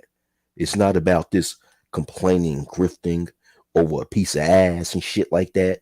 No, with some real shit like you brought up. You know? Yeah. Rocky, can It, I say it this, please? Sorry. go ahead. It's crazy, Uh, man. It's crazy. Go ahead. we're not off track. Okay, China. Whether you like China, okay, we gotta be careful what we say about China because there's a lot of problems. The Taiwan thing. I'm not really following it, but all I'm trying to say is China, as messed up as they can be, like with the CRISPR babies and the technology and just some of the human rights that they don't follow, they fight for the future of their people, right? They're fighting for the next generation, right? And so in this space now, as dysfunctional as we are, I'm not saying you, but I'm dysfunctional. I'm not gonna lie. I've done some dysfunctional things in this space, and the rest of us, not as bad as others, but not as good as others as well. I'm just saying, the future now, the young ones are in here. Like someone like a CSET. I don't know how well you know CSET. CSET is like 24 years old, and that's Shaka Nulu's younger brother, and he's got his shit together. He's driving an Audi. He's got a great job. He travels the world, right? Like he's a good example of a brother that can come here and watch the dysfunction and say, I don't want to be like this, right? So to him and the 14-year-olds and the 15-year-olds and the 16-year-olds, they're and who have no father in the home, right? But they want to get their shit together. They're watching this dysfunction, and you know what? They're like, I don't want to be this. I want to be better than this. So the message is still there because you still got, you got Gold Professor. Shout out to him in the chat. You have what's it called? What's like a techie guy? You got Keep It Techie.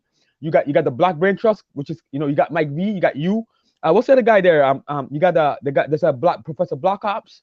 Who there's another guy.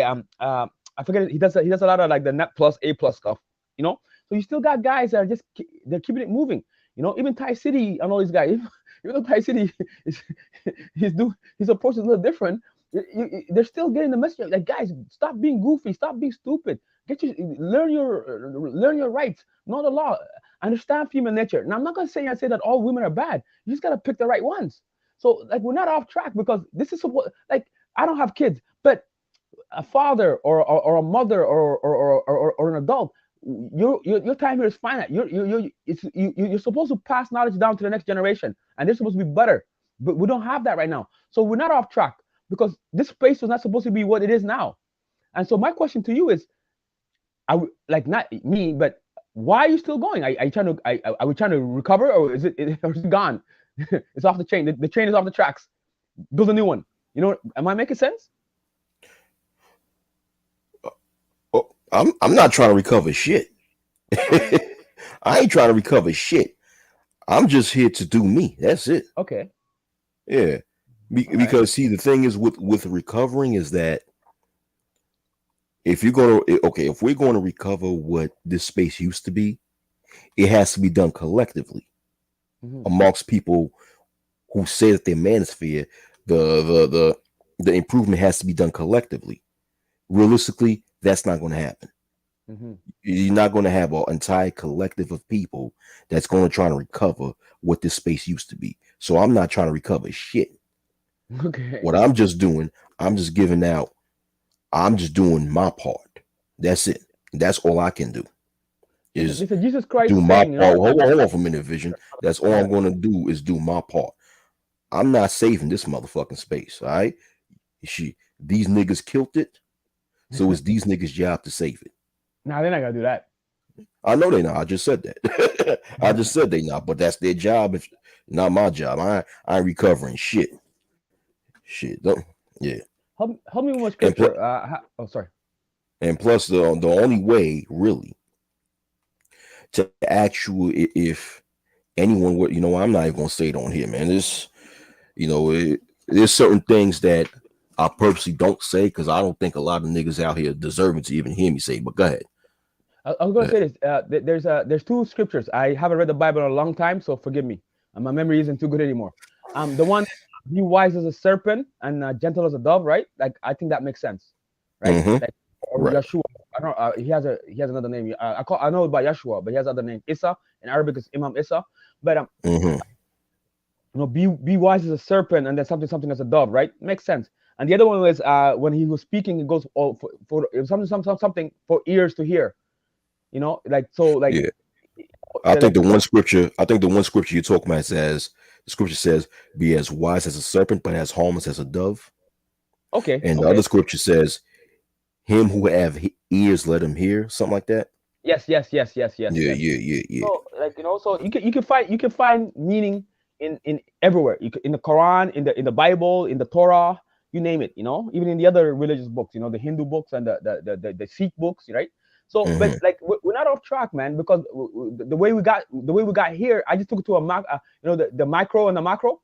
I took it to a macro that the dysfunction is global, right? And it's been Mm-hmm. going on for a long time. But and now we're watching it in real time in this space, I'm just acknowledging that when I read the books in the past and I studied, like we had good teachers, man. Like I told you, Amos Wilson was off the chain, man. Yeah. How come we Yeah. how come we Yeah. how come we haven't had another guy like that? Broody, I can never say his name. Something Broody. He's off the chain. His books are crazy. You know Mm-hmm. what I mean? Like Mm-hmm. you got some amazing authors out here. You even had Michelle Alexander. She wrote the new Jim Crow, right? And Okay. she Yeah. Yeah. yeah. You had Dr. Yeah. Joy DeGruy, post traumatic slave syndrome. Like Yeah. yo, we've had some amazing, highly credentialed people come here and Mm-hmm. speak to us, man, Yeah. as a collective. And then of course you had Sheikh Diop. I can Sheikh Diop, and Yeah. Shake onto destruction. the up. Yeah. Yep, destruction of a black civilization. Yeah, and the Iceman's Yeah. inheritance. We can go forever, man. Yeah. Yeah. The destruction of a black civilization that was written by another guy, not Sheikh Anta Diop did not write that. It's someone else that Okay. wrote destruction of a black civilization. I forgot this Yep, guy's name. I forgot his Yeah, name too. yeah, yeah. And don't forget brothers like Walter Williams and Carter G. Woodson. You See, know, I don't know anything about. Okay, go ahead. That's you. yeah, Carter G. Woodson. He wrote a very deep book talking about the miseducation of the Negro. Aha, I've Very heard that deep book. book. Yeah. Very deep book. I mean, he wrote that in the 1920s, and it's funny how 100 years later, how the things that he said in the book still permeates till this day. Like it Hmm. fits the description of the so-called black people and their miseducation in the Americas today. No man, that Chancellor Williams. Chancellor Williams. Go ahead. Go ahead. I Yeah, think it's Chancellor Chancellor Williams. Williams. He wrote Yeah. "The Destruction of a Black Yeah. Yeah. Civilization." Yeah, yeah, Chancellor Williams. But Sheikh Anta Diop wrote some great stuff too.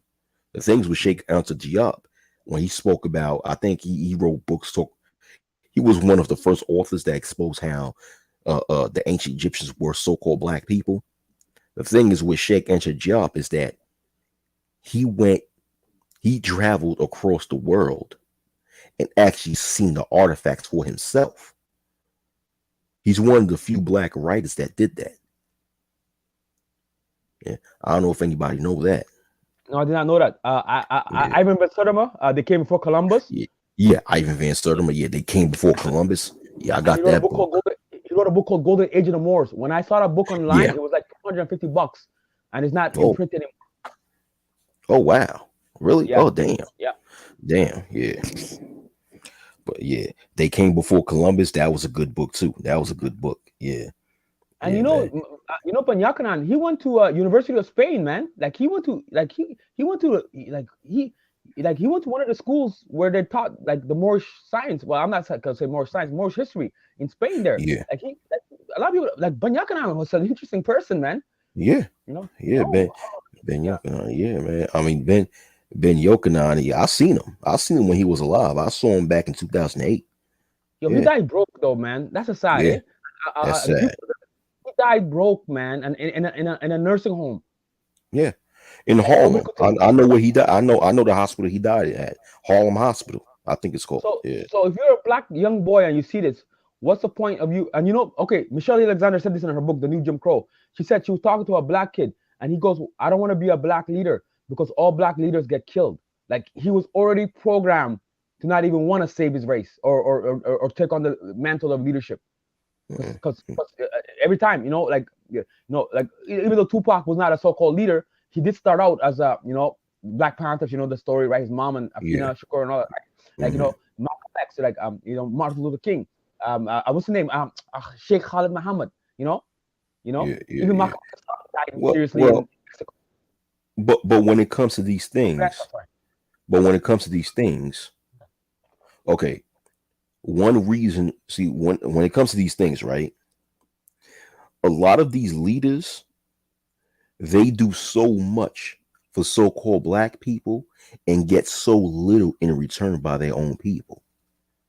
Their own people fail to protect them. Their own Yes. people fail to protect their families. Their own people fail to support them. It's because so-called black people as a collective have this mindset where they expect, this one Messiah to sacrifice his whole life for them, but not reciprocate the same thing. Because it's like, when it comes to true unity, yeah, you're going to have your leaders, right? That's going to lead, that's going to lead the rest of the collective to the mountaintop. But guess what? The rest of the collective have to do what it takes to protect that leader and Yes. support that leader Yes. 100% he could keep being successful with that leadership. And so-called black people as a collective fail to do the latter. We fail to do the necessary support and protection of these leaders. Can I say this I quickly? mean, Sorry. yeah. I mean, the thing is, yeah, and not only that too. Yeah. Well, I said not only that. Let me take that back. I'll just give an example, right? I'm not going to say this person's a leader, but I will say that this person is an example of him sacrificing something for the black collective, but not getting much in return. Colin Kaepernick, the former NFL player Colin Kaepernick. Yeah. And I've been saw that happening in 2016, that year 2016, where he kneeled during the national anthem in the beginning of every football game he played, which ended up getting him blackballed, which I Yes. predicted that was going to happen, right? Mm-hmm. And I asked a question that year in 2016 when it was so popular, when all these niggas in social media was all up in arms and all happy and smiling to see what Colin Kaepernick did, which he didn't really do shit. He just kneeled. That don't really mean shit, but nonetheless, right? I was on Facebook and I asked a question to so-called black people on Facebook. I said, okay, I said, when is Colin Kaepernick and other black athletes and entertainers are going to invest money to lobby laws that's going to benefit black people? They're And not allowed. not only that, what are black people doing to keep Colin Kaepernick protected from anyone that would attack him? No one had an answer. No one had an answer. Can I add? Say that again. I want to add something. Go ahead. I read a book. I don't know if you ever read the book called The $40 Million Slave. I got that book. Yeah, Okay, I yeah, read it. by William C. Roden. Yeah, I read that book when it first came out in 2006. Yeah, So I still got it hardcover. Yeah. I want to tell the story. You're from New York. I want to tell the story so you know this better than I. The story of Jackie Robinson. Jackie Robinson was playing in a Negro League, and the Negro Leagues were actually better than the real league, right? And then Yeah, when that's they what he wrote in that book. That's what he yeah, wrote in that book. Yeah. so we had our shit together. Not me, I'm not because I'm African. I wasn't even born, right? But black people in the states had their shit together at one time, and like they had it. Even let's not even talk about Tulsa, Oklahoma, Black Wall Hmm. Street. Listen, Hmm. no need to talk about that. And then when they amalgamated, look what happened. And so we like it was the Negro League that was more creative, that had the creativity, that had that. Yeah, you have Babe Ruth, yeah, well, okay, but compared to what was going on in the Negro League, the Caucasian League couldn't touch it. But then it Yeah. got amalgamated, and then you know what happened. And then same thing with the ABA and the NBA. The ABA is where the fun was happening, even though they were doing cocaine and drinking like crazy. Yeah. That's where the party was Yeah. But at, right? hold on, Vigil. Hold on, Vigil. I think we kind of missed what I was trying to bring up, Okay. Uh-huh. because I think I'm not Let, dismissing what you're saying, but I think that let me when finish, you please. came in after what I said, we kind of missed what I was bringing up when I was so Okay. much Colin Kaepernick. Is Yeah. because what happened is I said on Facebook, I asked a two-part question. Mhm. One part was, okay, when will people like Colin Kaepernick and other black athletes and entertainers invest money in lobbying politicians to create policies that would benefit the black collective? And another part is, when would so-called black people will so-called black what is so-called black people doing to protect Colin Kaepernick and protect his career Nothing. and make sure he don't get harmed? And nobody was able to even answer the question. Instead, what I they was. did, hold on, Vision, I'm speaking. What they did was attack me. You know what I'm saying? Which is cool. I knew that was going to happen. Basically, what I'm saying is that one reason why it makes no a lot of people don't or maybe hesitate at being a leader for so-called black people, it's because these so-called leaders don't get no reciprocation. And it's like, dude, if we're going to work together, it has to be a one hand wash the other type of deal. Yeah, I lead you, but the thing is, if I lead you, then I got to have true support from you, financial support, moral support, and protection. Where's that at? Can, And can that's I the add? thing. There's no reciprocation when it comes to that. You know, and it's this thing where I don't know. So-called black people, they have this very delusional way of thinking where they just think that people are supposed to sacrifice and do everything for them.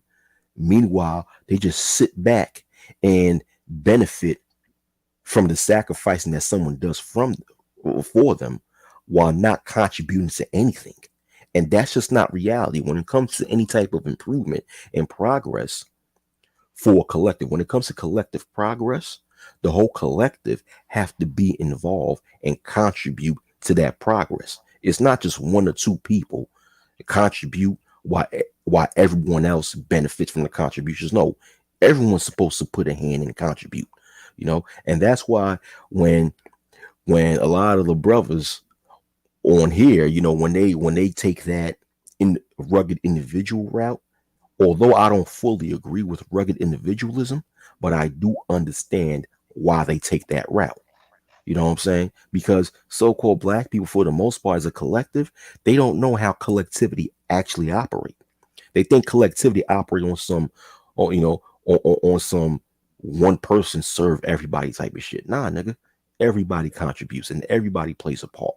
But go ahead, Vision. Go ahead. What My you about answer, to okay, my answer, I want to go to the past to just show that black people, American black people in particular, have well, if the black man built pyramids, if right, it say? was either aliens did it who worship black men, or it was black people, or whatever. But we're not concerned. What I'm trying to say is, black people have done great things all over the globe, and in the past, black people had their own industries. So you can do, if you did it before, you can do it again. When you're playing for the NBA, which is run by small hat, well, the last two commissioners have been small hats. All right, a Hmm. lot of the exception of Michael Jordan and maybe and possibly Magic Johnson. Michael Jordan is the only majority owner that I know. Him and Bob Johnson. I think, I don't know if Bob Johnson's still there.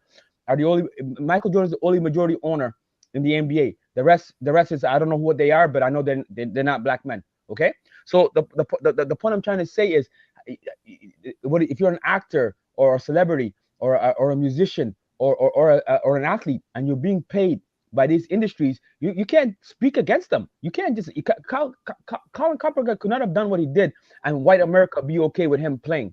And I'm not saying all white America is racist, but a portion of it is, right?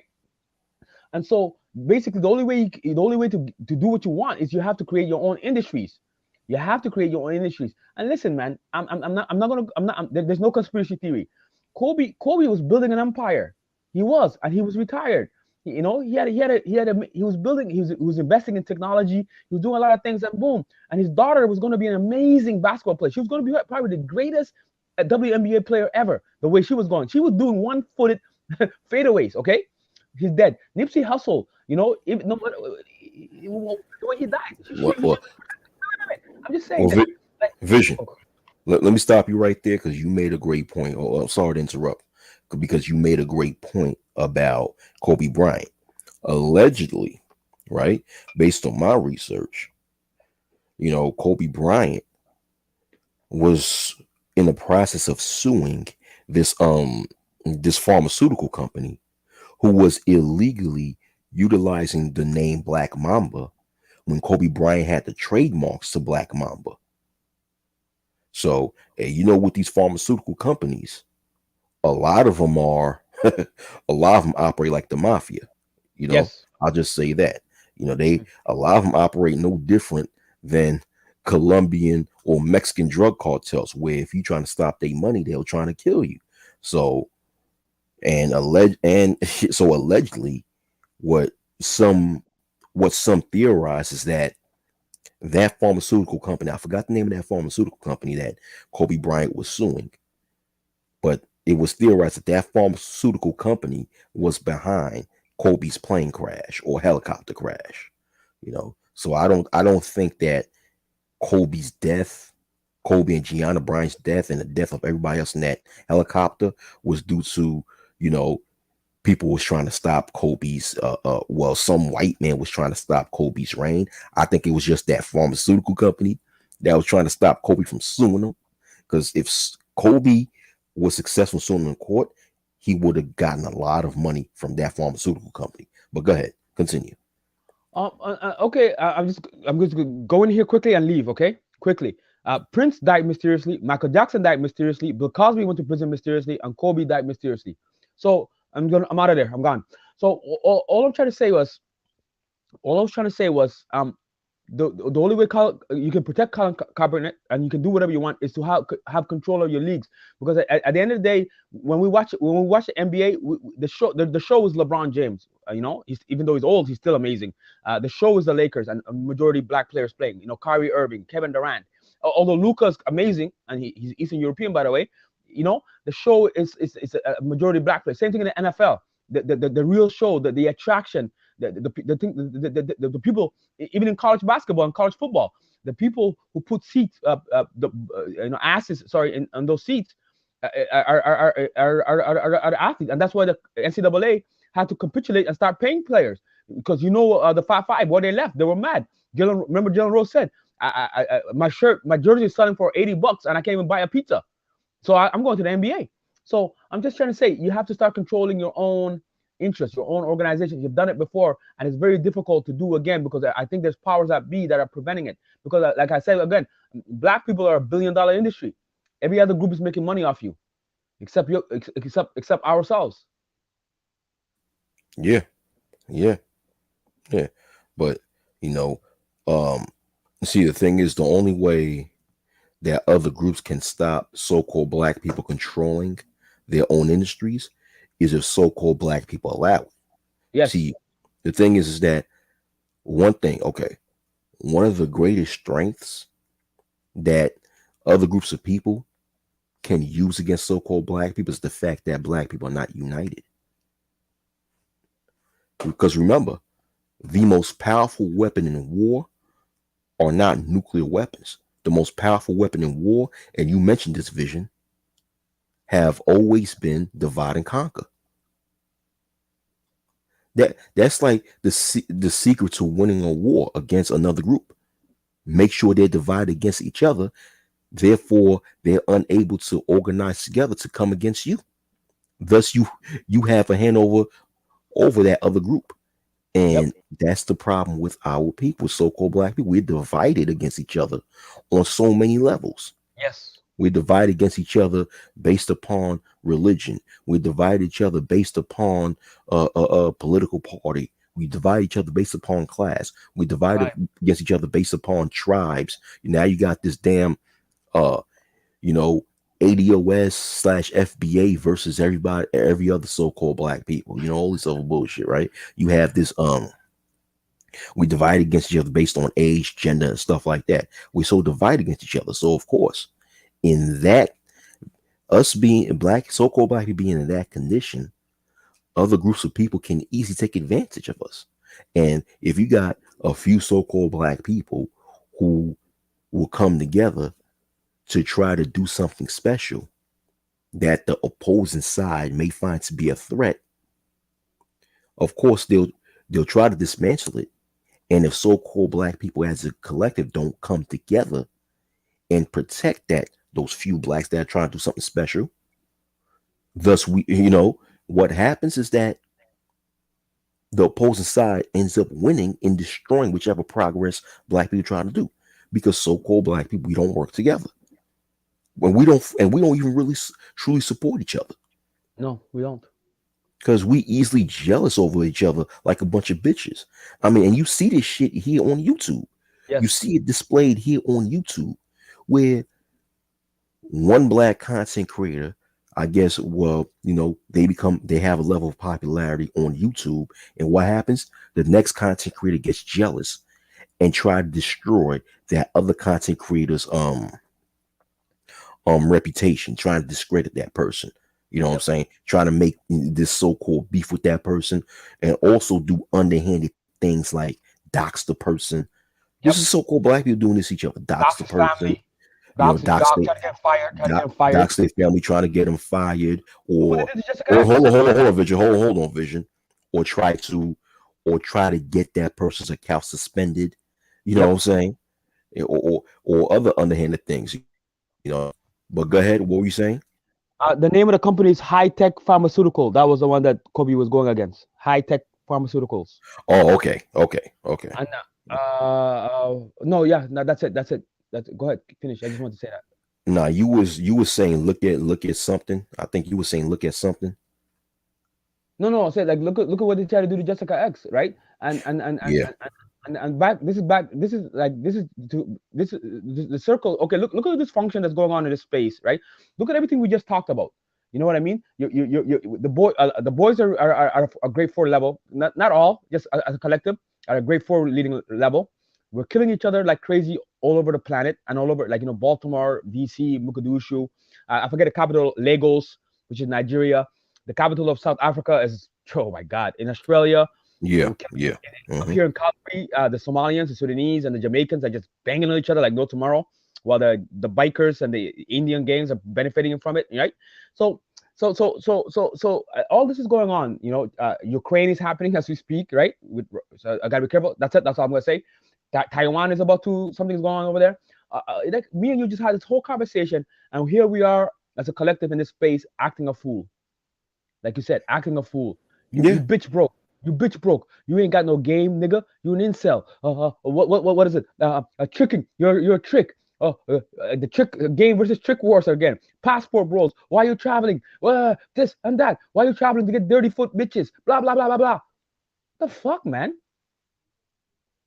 Right. Seriously? This is Right. our turn right now? Right. Right.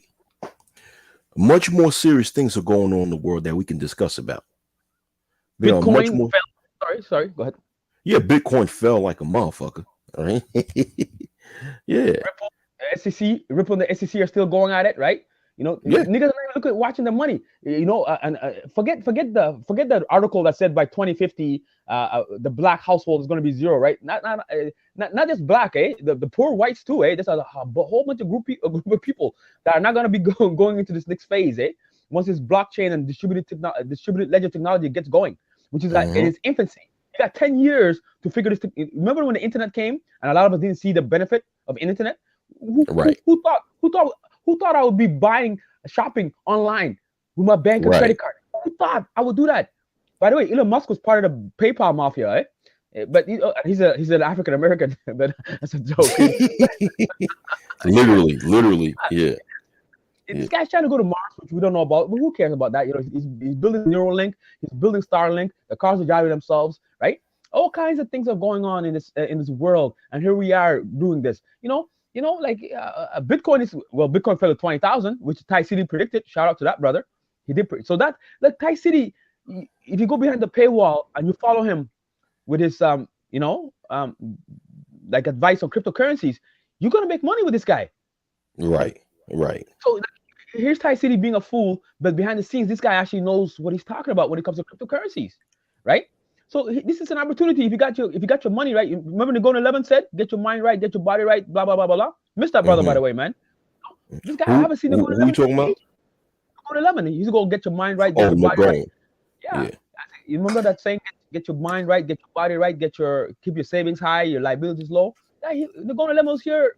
I'm just saying, we've had people come here give advice on different things. The Black Brain Trust, you already know about them, and Yeah. they 2017 they were telling us all about this stuff, Yeah.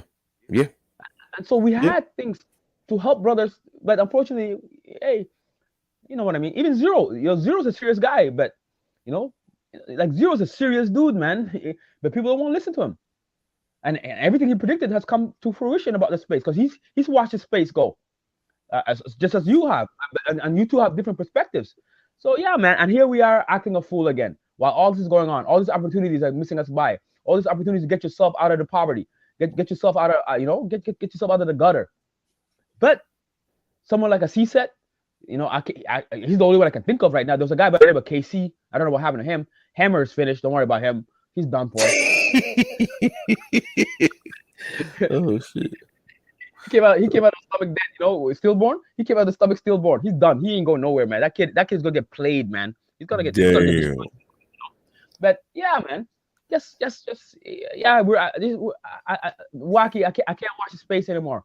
Like I just watched Thai City, and this is how I come and check you out, and then that's it. I Thai City, Ramil sometimes, and then Zero. And I do check out SKC because I like that side. How that SYSBM side is funny. Mm. Yeah. That side is hilarious. But all this, man, Yeah. Man, it's crazy though. It's crazy. it's a Yeah. shit show. Yeah, it is. It's a shit show. Yeah, It's a shit show. And and the thing is, I'm very tired of a lot of people misinterpreting what red pill and blue pill is and using those terms out of context. Mhm.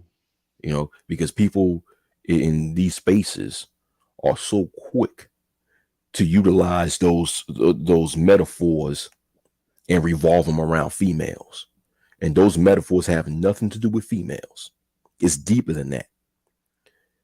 Red red pill and blue pill are metaphors. And once again, I thought people are up to date when it comes to their movies, right? I mean, Matrix. The Matrix, which is where that metaphor comes from, the Matrix film. Those metaphors, it means it represents a state of awareness. It represents a state of awareness. Red pill means You truly aware of what truly goes on in society beyond that you can see beyond the lies that society promote and actually see how society truly operate. While blue pill means you're not aware of these things, that you're not aware and not able to see how society truly operate beyond its lies. That's it.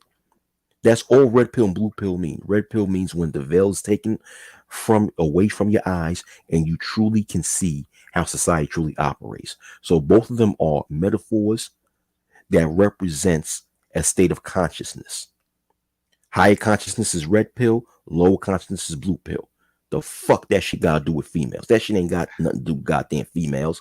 I hate when, and that's one of the things, that's one of the problems when you bring unintelligent people into a space that was originally an intellectual space.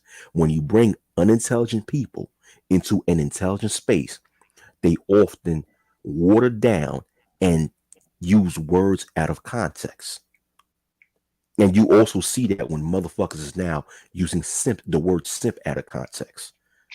A trick as well. Yeah, using the word trick out of a context.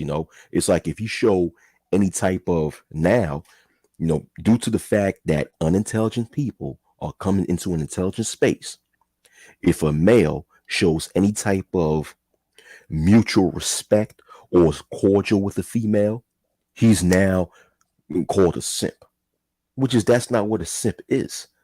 A simp is when a male, I mean, we should already know what a simp really is by now. It's when a male, uh, um, it's when a male compromises his integrity in a hope to get some pussy. So if I'm cordial or show mutual respect to a person of the opposite sex, how am I compromising my own integrity? How? I'm being cordial. I thought people who have integrity know how to be cordial with other people.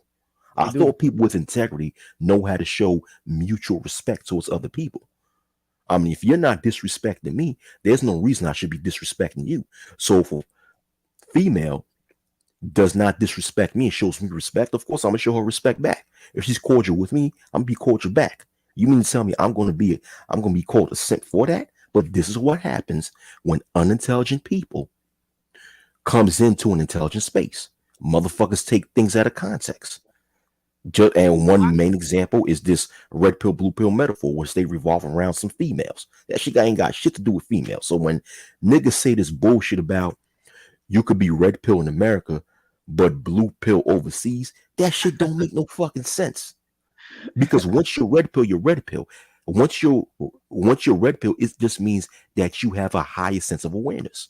So you mean to tell me if you're in America, your awareness is high, but when you're in another country, your awareness is low? No. If your awareness is high in America, your awareness is going to be high in other places that you go to. But I've been speaking for too long. You got the mic. Go ahead, Vision. You I got want it. to say, add to your blue pill metaphor. The elites consider blue pill. They need blue pill people. They need people who are blind, so that way they can take advantage of them. And that's everybody, not just black people. So that's why you need the blue pill people. And the blue people are basically they're just cows or sheep that are just out there grazing and they can be hunted and preyed upon at any given time, right? And also, the elites call them useless eaters. That was in the Protocol of Zion, which is in a book by Bill Cooper. I forget the name of the book, by the way. Beware of the pale white horse, which is in relation to the white horse in Revelations in the Bible, because the different horses, right, of apocalypse. So, basically, yes, we're considered useless eaters by the elites of this planet, the people that really run the systems, the banks or the tanks, as Ty City likes to call them. One thing I want to say though, right, and I got to give this credit to BGS and Angry Man. I never knew anything about the Prussian Empire or the Prussian school system, which is what our education system is based on. And Oh BGS, well, by the way, fuck both of them dumbass niggas. But if you want to give them dumbass niggas credit, go ahead. But okay, I no, no, say fuck both of them. But go ahead. I'm just gonna say, like, I didn't know about the Prussian Empire. I got to give credit where I got the information from, right? Irregardless, they got it from somewhere else too. But I never knew about the oppression system. So this is just an example of me being in this space, listening and learning something that I need to learn, because there's in the grand scheme of things, the oppression system has something to do with the way our education system is today in the Western world, right? But let me bring it back. Before Waiki, I've said this story about 5 or 6 times. Okay, before I came to this space, me, right? Are you ready? Hello, you there? Yeah. I'm here. I'm ready. I'm here. I'm here. Before I came here, I was dealing with a girl. Okay, I was talking to this girl. Crazy. She was her. Uh, should I say? No, I'm not gonna say her name. She was a black magic girl. If you know what I mean. Oh Okay. boy. Go Yeah, ahead. she was a black magic girl. She was sexy, and she had 2 kids by 2 different baby fathers. Okay, and mysteriously those 2 baby fathers were dead, right? And here I am trying to get with this girl. She was on her way to having a third baby from another man. But this is while I was talking. This was happening while I was talking to her though. So the third baby was coming as I was trying to get with her. Does that make okay? So get it. So I was willing to God be a damn, nigga. God damn, dude. Well, go ahead. Go let me ahead with finish. your story. Go ahead. Willing to be a cleanup man. I was willing to be a cleanup man for another man's sperm. I just you know what? This girl's beautiful. She's black. She's sexy. This is what I want, and I'll put up with her bullshit. And the story even got more ridiculous. Me and her got into a disagreement, and she had one of the drug dealers looking for me to shoot me.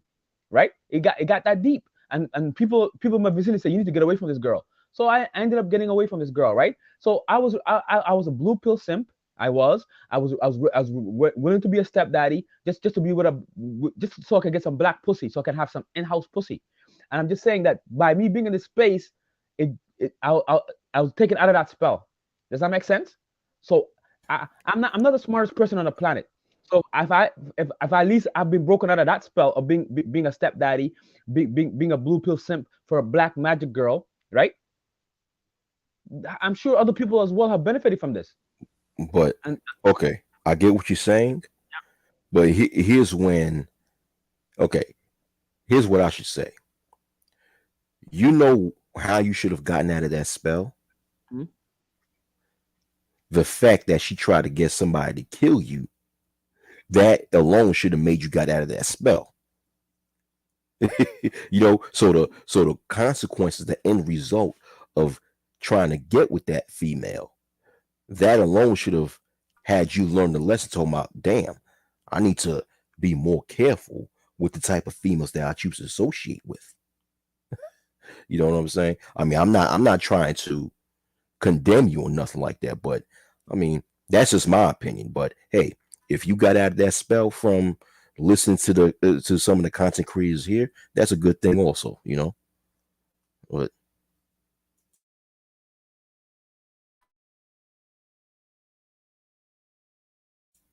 you still there?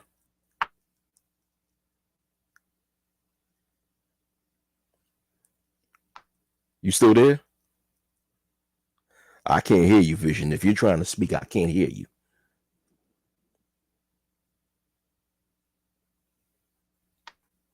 Let me see something.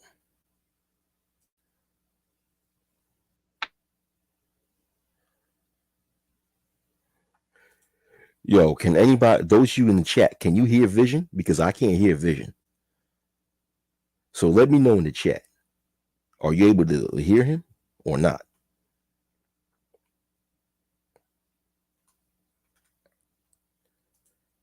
Damn.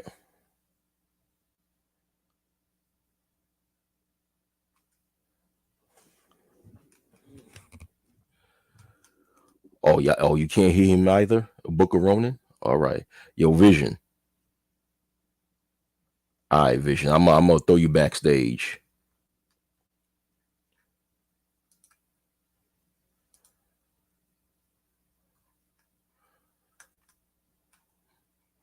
Put you backstage because Vision, I can't really.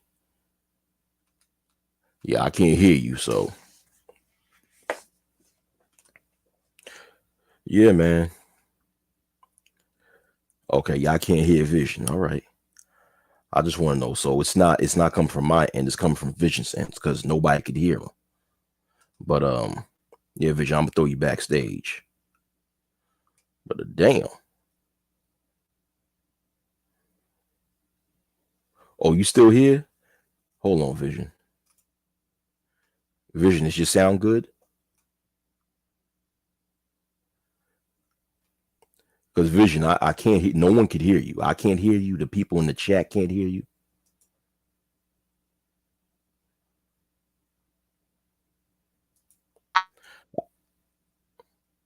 Yeah, you cutting in and out. Vision. If you could hear me, log off and log back on. Like Vision. What up? What up, Lawrence? Shalom. Shabbat shalom. Shalom. But You hear me yeah, okay? yeah. But Vision, leave StreamYard and come back. It's usually going to fix that. So okay. Yo, Vision. Okay. Yeah, yo, Vision, unmute yourself because you on mute. Okay, well, we can't hear you, so you gotta fix your sound. So what up, Lawrence? What up? What's going on with you? Shalom, Shabbat to everybody. Shabbat Shalom. Either way you want What's to good? do it. How you? Um, I'm okay. I'm okay. Actually got up to get the day started um, for the Sabbath, and I didn't realize you were on. I jumped in. Um, I didn't catch everything, but I did. I have been listening for like the last half hour. Um, you know, I want to say something. Um, It might be a little radical, but I was listening to what you were talking about with people understanding what red pill and blue pill really is. And I agree wholeheartedly because it's not just about taking the red pill, it's not just about an awareness of women, it's awareness of life as a whole. Just your all your surroundings and everything about it. I think, and I could be wrong, but I think one of the main problems with this space, or let me not say this space because I don't consider you to be part of that, to be quite frank. But that the Black Manosphere, we went from having conversations about shared trauma and how to deal with it, or awakening and seeing things for what they truly are, to a lot of men coming into the space and turning it into a therapy session where they think they can just come in, lay on the sofa, scream, curse, kick at the world, and then don't think there's anything they have to do to readjust themselves to the world. They now realize it for what it is. Um, and it's vitriol. I wouldn't necessarily say hatred, but it is vitriol. And it's a lot of men in female frame that are just histrionic, for lack of a better term. For lack of a better it's I at least that's what I'm seeing. If I'm wrong, correct me, but that's what I'm seeing. No, you're correct. You're absolutely correct. It's a lot of males in female frame, which is why I've constantly say is that a lot of the so-called black males online are behave no differently than the females that they complain about. They just Keisha with the Y chromosome. That's it. Keisha with the Yeah, Y chromosome. Yeah. yeah. And I try to explain it to them. I really, really do. And they're just too caught up in it. You know what? They like being that way. That's what I've come to realize. Yeah. Yeah. Well, I've said this before. Okay, you know how the scriptures say, be like the Messiah? And the scriptures say, be like the Messiah, right? Yes, sir. A lot of these niggas look at the black females, they Messiah, and that's who they prefer to be like. It's funny because Eisen would say that all the time. He used to say that all the time. And yeah, and you're right. You're absolutely right. They bow down to her as if she's the yeah. Yeah, You're absolutely right. yeah, that's their God, and they want to be like God, and that's their God. You Hmm. know, Listen, when you put that much attention on females so much, I'm not saying that males cannot have a conversation on females because at the end of the day, we're men. You know what I'm saying? Yeah, there's going to be a time and place where we're going to speak about females, but like I said, there's a certain time and place for that.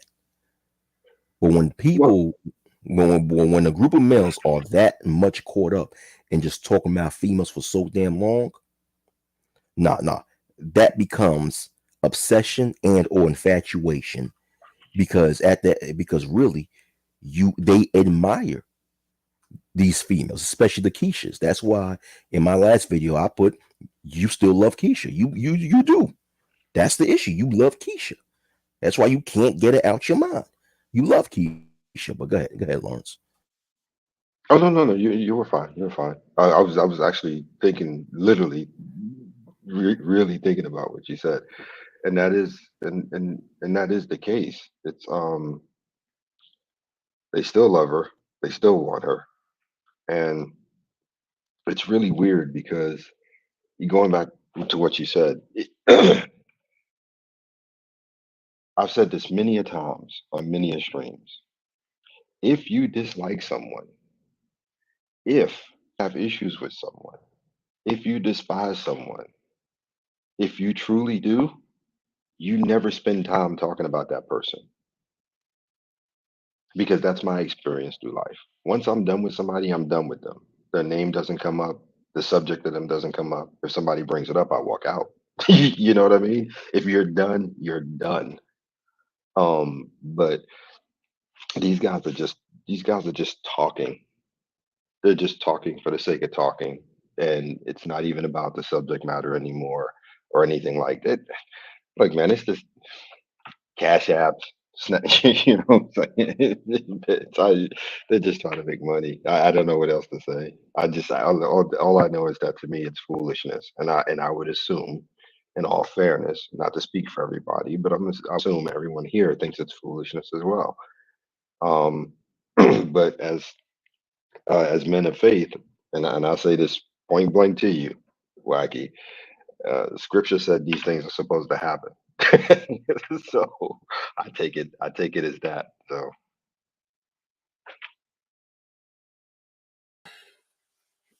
Yeah, the scriptures does say these things are supposed to happen. Yeah, it does say it's supposed to happen. But the scriptures also say you have to condemn these things also and rebuke them, you know? So it does say that. And that's what I'm doing. So with my and afterwards, if a person chooses to go whichever route they want to go in this space, that's on them. That's on them. You know. But what's up? We got the Book of Ronan in the house. What's going on? Hey, what's good, fellas? What's, what's up? Uh, it's good. It's good to I'm see you. I'm I'm sorry. I stepped away to grab my coffee real quick. Shalom, brother. How you Hey, doing, man? shalom. Just waking up and just trying to detoxify myself from this goofy space right now. Like I said, man. Like I said, I detoxed last year. I left last year, man. Yeah. I left like last July, and like I said, I have no regrets for it. Not a one. And plus, I was with Lawrence, but you were saying it's like in seeking therapy from things in the military, and you started seeing similar things happen when you get in those I guess group sessions and everybody's talking over each other. And you're just looking on the sideline, just the fuck am I walking into? It's the same situation, same damn No, thing. no, you're right. And the thing I guess that I was trying to, and I agree with you. We've been there. But I think the point I was trying to make though is that we're not therapy. No, We're not clinical therapists. We're not, you know what I'm saying? As men, it's good to come together to talk things out and maybe get a shared perspective, maybe learn some nuances that you didn't see before, pick something up that you can use to move forward. But that's not the case. It's just we're just you they're all of them are just using it as if all of us are therapists. This we're not therapists because some of these dudes, from what I've heard back in the day, some of these dudes need some serious, serious, deep psychological evaluation, bro. For real, for real. yeah, I mean, these boys got real problems, and instead of going to get help like they supposed to, they come here to this, well, not here, but the black manosphere, to the space, and they use it that way. But all they're gonna do is just build up on the anger, because there's nobody trying to fix nothing here. Everybody, because people want it broken, because that's how they making money with their super chats and they cash apps and subscriber base, because there's money in it. So Nobody wants to fix it. you May I mind? say something? May I say something? May I say something, please? What?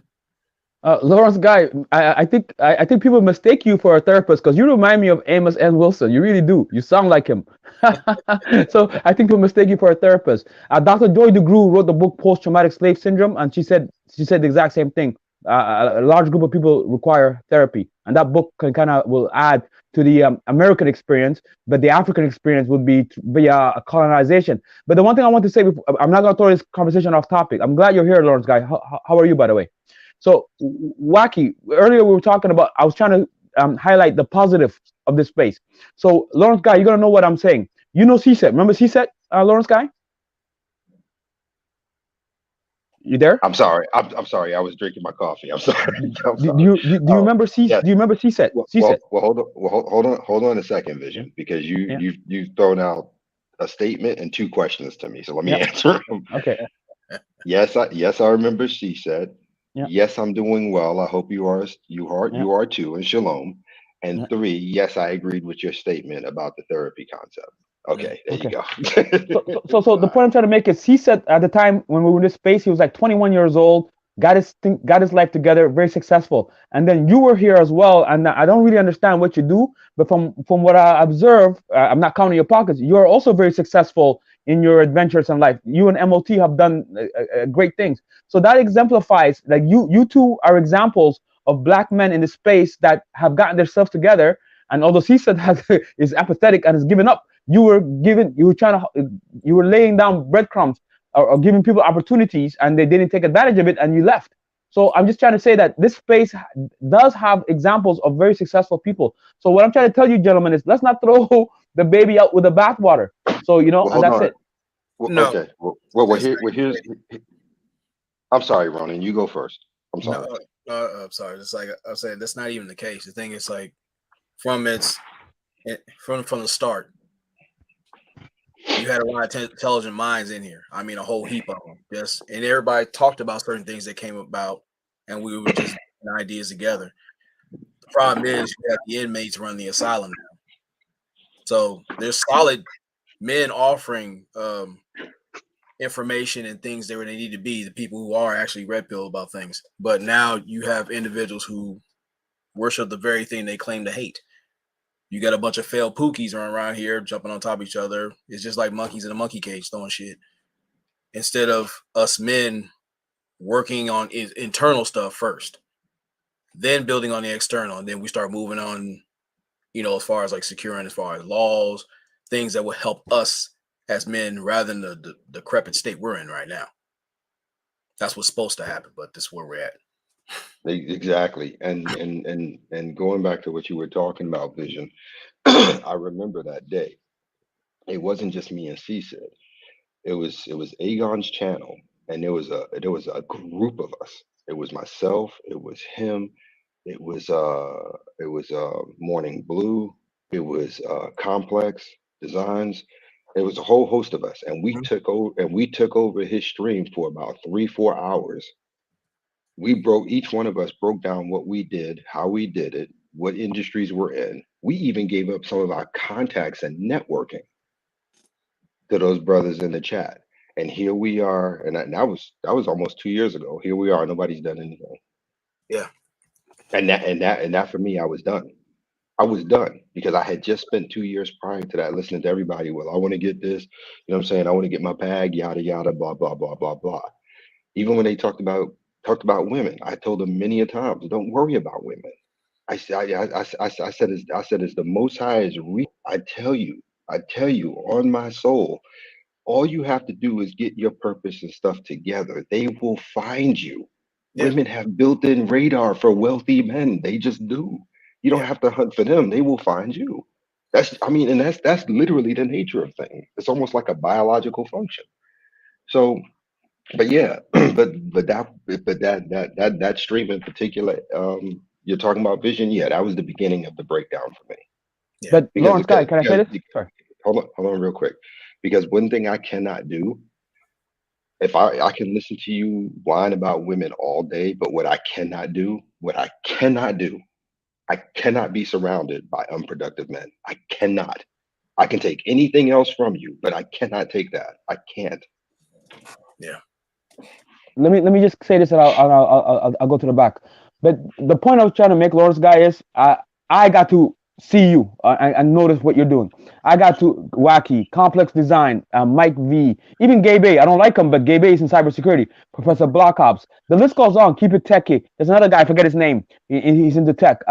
Zero. Oh my God, Zero is very successful. Yep. Blaze is very quiet. Shaka Nulu, MOT, even Yep. Mr. Fantastic. So even though Eisen Summer. He's trying to become an electrician and with He's not specialty in trying. Nope. automation, Nope. automation Nope. and Nope. PLC. Nope. Sorry. Nope. He's not trying to. He's good. Let me Okay. just put So because I'm so not trying so to put his so business so out the there, point. but All he's Okay. right, good. let Vision finish. All right, go ahead, Vision, finish Yeah, up. I'm sorry. I'm back, guys. Okay. This I'm just gonna finish here. There's my English is not too good. Okay, so forgive me. Personification of black men who have done excellent thing in this space. Yeah, even though facing hardship. You're from Brooklyn, Lawrence guy. So I think you're from Brooklyn. I forgot where you're from exactly. That's I. But anyway, um, no matter what struggles some of the black men have gone through in this space, which we will, they have still come out on top, and they serve as examples of what's achievable and what's even Aegon is doing his thing, and me and him are getting along right now. But I'm just saying the example is there, you're there, and even if people didn't follow you, the example is there. You can go away now, right into the sunset, do your thing, because whether this space is destroyed, you're fine. You're gonna live your life. You got your family. Everything's okay. MOT is gonna enjoy the fire. SKC is another brother who's very is successful in this space. So I'm just saying, I've noticed it. And yeah, don't worry about us unproductive people. Don't let us bring you down. Keep flying and keep succeeding. That's all I want to say. You have shown that it is achievable and there's no excuses. It's all on you.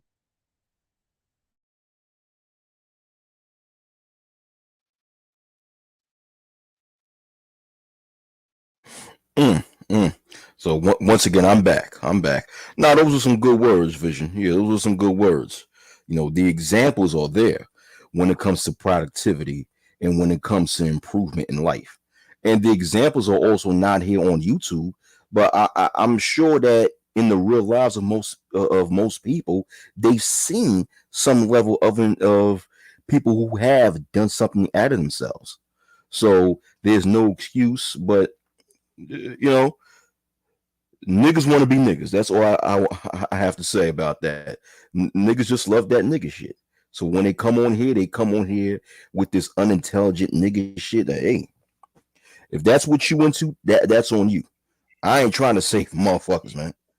Nah, you a grown man. Everybody got to save themselves. Fuck that. You got your own rope. Save yourself. SYSBM, save yourself, black man. That's what it stands I, for. Yeah, you got. I ain't gonna say SYSBM. I'll just say save yourself. You know what I'm saying? I ain't gonna say Well, all that. I Well, want to say all due go, respect go to ahead Vision. on. Let Ronan speak. Let Ronan speak. Go ahead, Ronan. Well, I want Go to ahead. say all respect to Vision. Like, I get the initial premise of SYSBM, but most cases, a lot of guys do that in the pursuit of panties. And if you're not talking about saving yourself, you're talking about taking care of the internal, the external. That's what you should be doing. But in most cases, it's niggas going to sit there hanging on the street lights and favelas. That's just what you see. Oh, by the way, can I say this? I forgot. Nagone 11 was in this space. You don't hear from him anymore. I'm gonna keep harping on this. We got some productive brothers in this space. Yes, they got chased out of here, or they just decided to go deal with us. Nagone 11 is another very successful black man in this space. MOT, SKC, MOT. These are SYSBM. So like, I don't know, man. I'm looking. I see the light. That's all I'm gotta say. I see the light. And Vision, ain't nobody got chased out of here. Productive brothers are living their lives. And when you're living your life, you don't have a lot of time to be on here all day, every thank day. you. You know what I'm saying? Thank you. Same thing with Thank you. Nagorno 11. Nagorno 11, I think Nagorno 11 partly deals in real estate. And in the summertime, right now, this is one of the busiest times when it comes to real estate. Lawrence God knows that. So yeah, so brothers is living their life, man. You know, we can't sit there and assume something negative. If someone is not on here no more, then that means that something negative happened, or something negative is the reason why someone's not here no more. No, a lot of times it could be people living their lives. Like me, I don't be here on that much. I don't even have time to be on here that much. I'm too busy. I'm living my life. Bump And for that. me, and for Yeah. me, it's a combination of both. One is I didn't like, from the negative perspective, I didn't like what I was seeing going on, and at the same time, it's the other half, like Wacky's talking about. I have a life I have to I have to run. I can't be like some people and just sit there for 12, 24 hours on a stream that you can hear me snoring through it and then get up and get. Excuse me. I'm sorry. I You don't good? have that. I don't have that kind of time. As a matter of fact, nobody should have that kind of time, to be quite frank. Even if you were a millionaire, you shouldn't have that kind of time. You should be looking after your millions. Yeah. It's just what it is. Um, and like I said, each one of us that you were naming, we do what we do because we're passionate about what we do. We do what we do because we love what we do. So, because like I said, I'm not. I mean, I do commercial real estate, for lack of a better term, as a side hustle. My primary thing is investment banking and Yes. mergers Okay. and mergers and acquisitions, buying and Acquisition. Yeah. selling. Yeah, buying and selling companies. That's my main bread and butter. Um, And you're but former military as well. but yeah, Semper but Fi. Semper Fi. Yeah, 2 years Marine Corps, 4 years Army. Yeah. But the I think one of the problems, at least when I look at it, is a lot of people. And I don't actually, you know what? Let me say, let me put this caveat out. What I'm about to say next, I don't necessarily blame people for. I think it's just in human nature. I think you're gonna find it in everything, whether Kia Ray, Chad, male, female, young, old, black, white. I don't think it matters. I think it's just a human nature thing. I think it applies to everybody. When people look at men of success, whatever level of success that is, they automatically think they want it because all they're seeing is the immediate benefits. They do not understand that 10, 20, 30, 40 years went into that. You know what I'm saying? They don't know what had to be done to get to this place. Some of it good, some of it bad. Because, like, as a matter of fact, MOT and I was on a stream one time, and we had to explain to a couple of brothers how many businesses we started and failed in our lifetime before we got to where we are. You know what I'm saying? I mean, I'm at the top with six, but but like I said, it's, that's just human nature. And that's what I was saying about the stream with all of us on it. That's what came to me in my head as a final conclusion, that everybody says they want it, but nobody wants to put the work in. And I'm pretty sure we all understand that mentality, and we all know people like that. I mean, seriously, because it ain't easy to be motivated. It's not, especially when you're doing it by yourself. Because like me, yeah, because I was getting ready to say, if you ask Ronan, he'll tell you there's a big difference between working out on your own and working out as a unit. And it's harder on your own. Not impossible, just harder.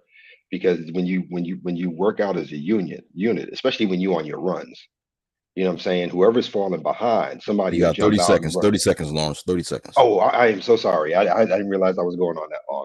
But when you're running with somebody and they fall behind, somebody will jump out of the formation and go back there with you to keep you going, to get to that finish line. That's all I was saying. I'm sorry, Ronan. I wanted to Let me go pass it to next. Let me go next, you. please. Let me go next.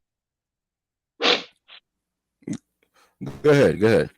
Thank you. I'll be quick. There's a guy in the chat, right? And I know we're not supposed to watch the chat. He goes, "I got a question for Vision. Do he think he can put his hopes in Obsidian?" We've been here for 2 hours, and we have never. That word Obsidian has not come up. I am fully aware of Obsidian and how he Thank was in the God. past. Wait, and he's a flip flopper. Obsidian is a flip flopper. I don't even watch Bernard Riley anymore because of Obsidian. I mentioned they go to 11. So what's his name again? Ricardo Rudney. You answered the question, dog. You answered Yeah. the question because Why it's does he know enough about the go to name 11? dropping. Yeah. Excuse me, Vision. Yeah. It's enough name dropping of different content creators, man. Because Yeah. no disrespect, you did a lot of name dropping. You answered the question, bro. You all right, just squash that. All right. Okay. Yo, all right. What up, Toya? What up? Yeah.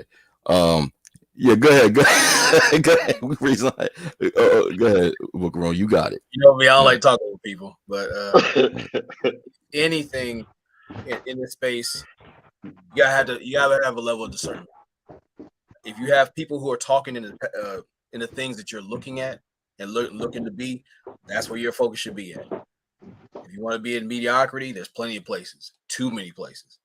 But there's very few people out here who are solid, who will put you on the right path. That's where, you start talking all that, the next level stuff. That's what it has to be. Because if your actions, words, and intent don't work in concert, it is all bullshit. Been saying it from the beginning. It's been proving itself since then. I agree.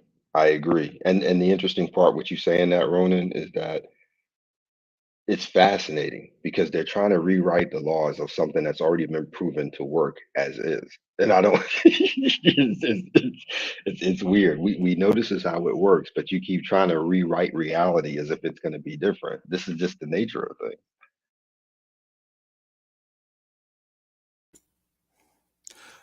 And that's insanity right there. When you try to rewrite something that has been proven to work, that's insanity. But what else do you expect when it comes to this current space or this current black online community? Whichever one you want to call it, what do you expect? It's now you should expect insanity. But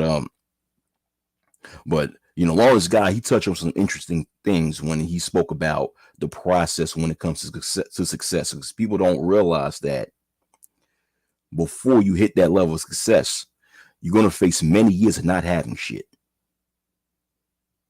That comes with the process. And those are those years that internally you've built up that strength. You've built up inner strength and the knowledge and know-how in order to be brave enough to go out there in the world and make sacrifices.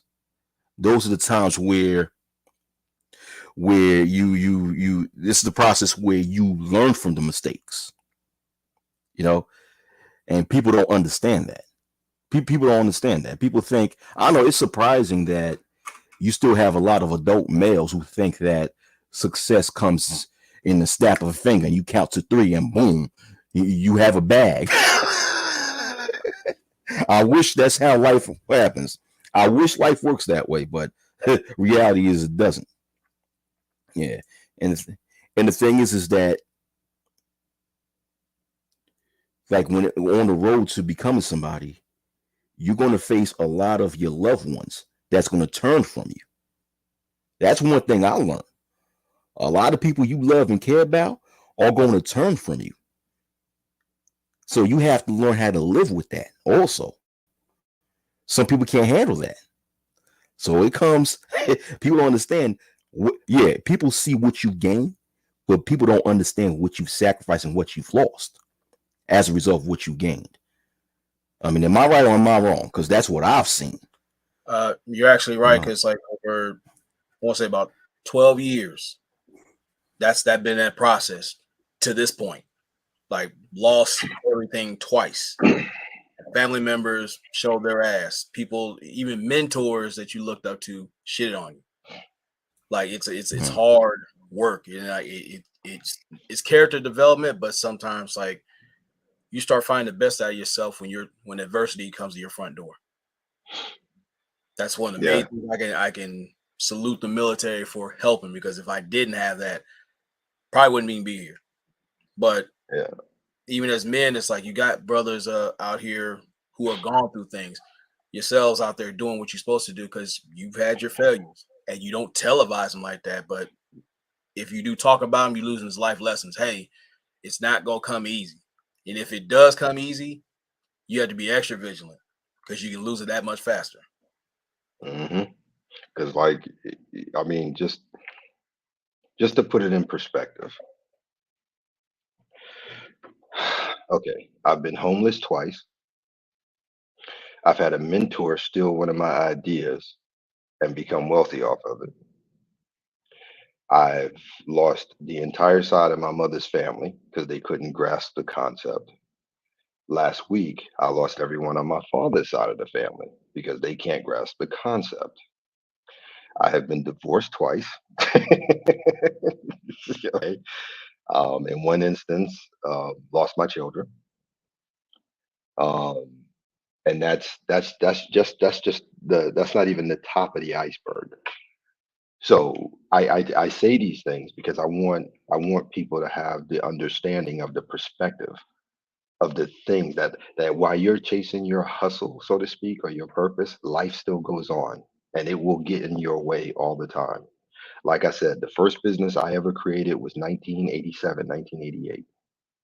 And I had to go through six businesses failing before I got where I needed to be. And here's the funny part. I'm still not there yet. I'm still not there yet. I'm 55 and I still got a little spunk left that I got a couple of things I still want to try. But that's what I like I said, I share my stories with everybody because I want you to understand it's not what you think it is. Nobody wakes up like that and it's just handed to them.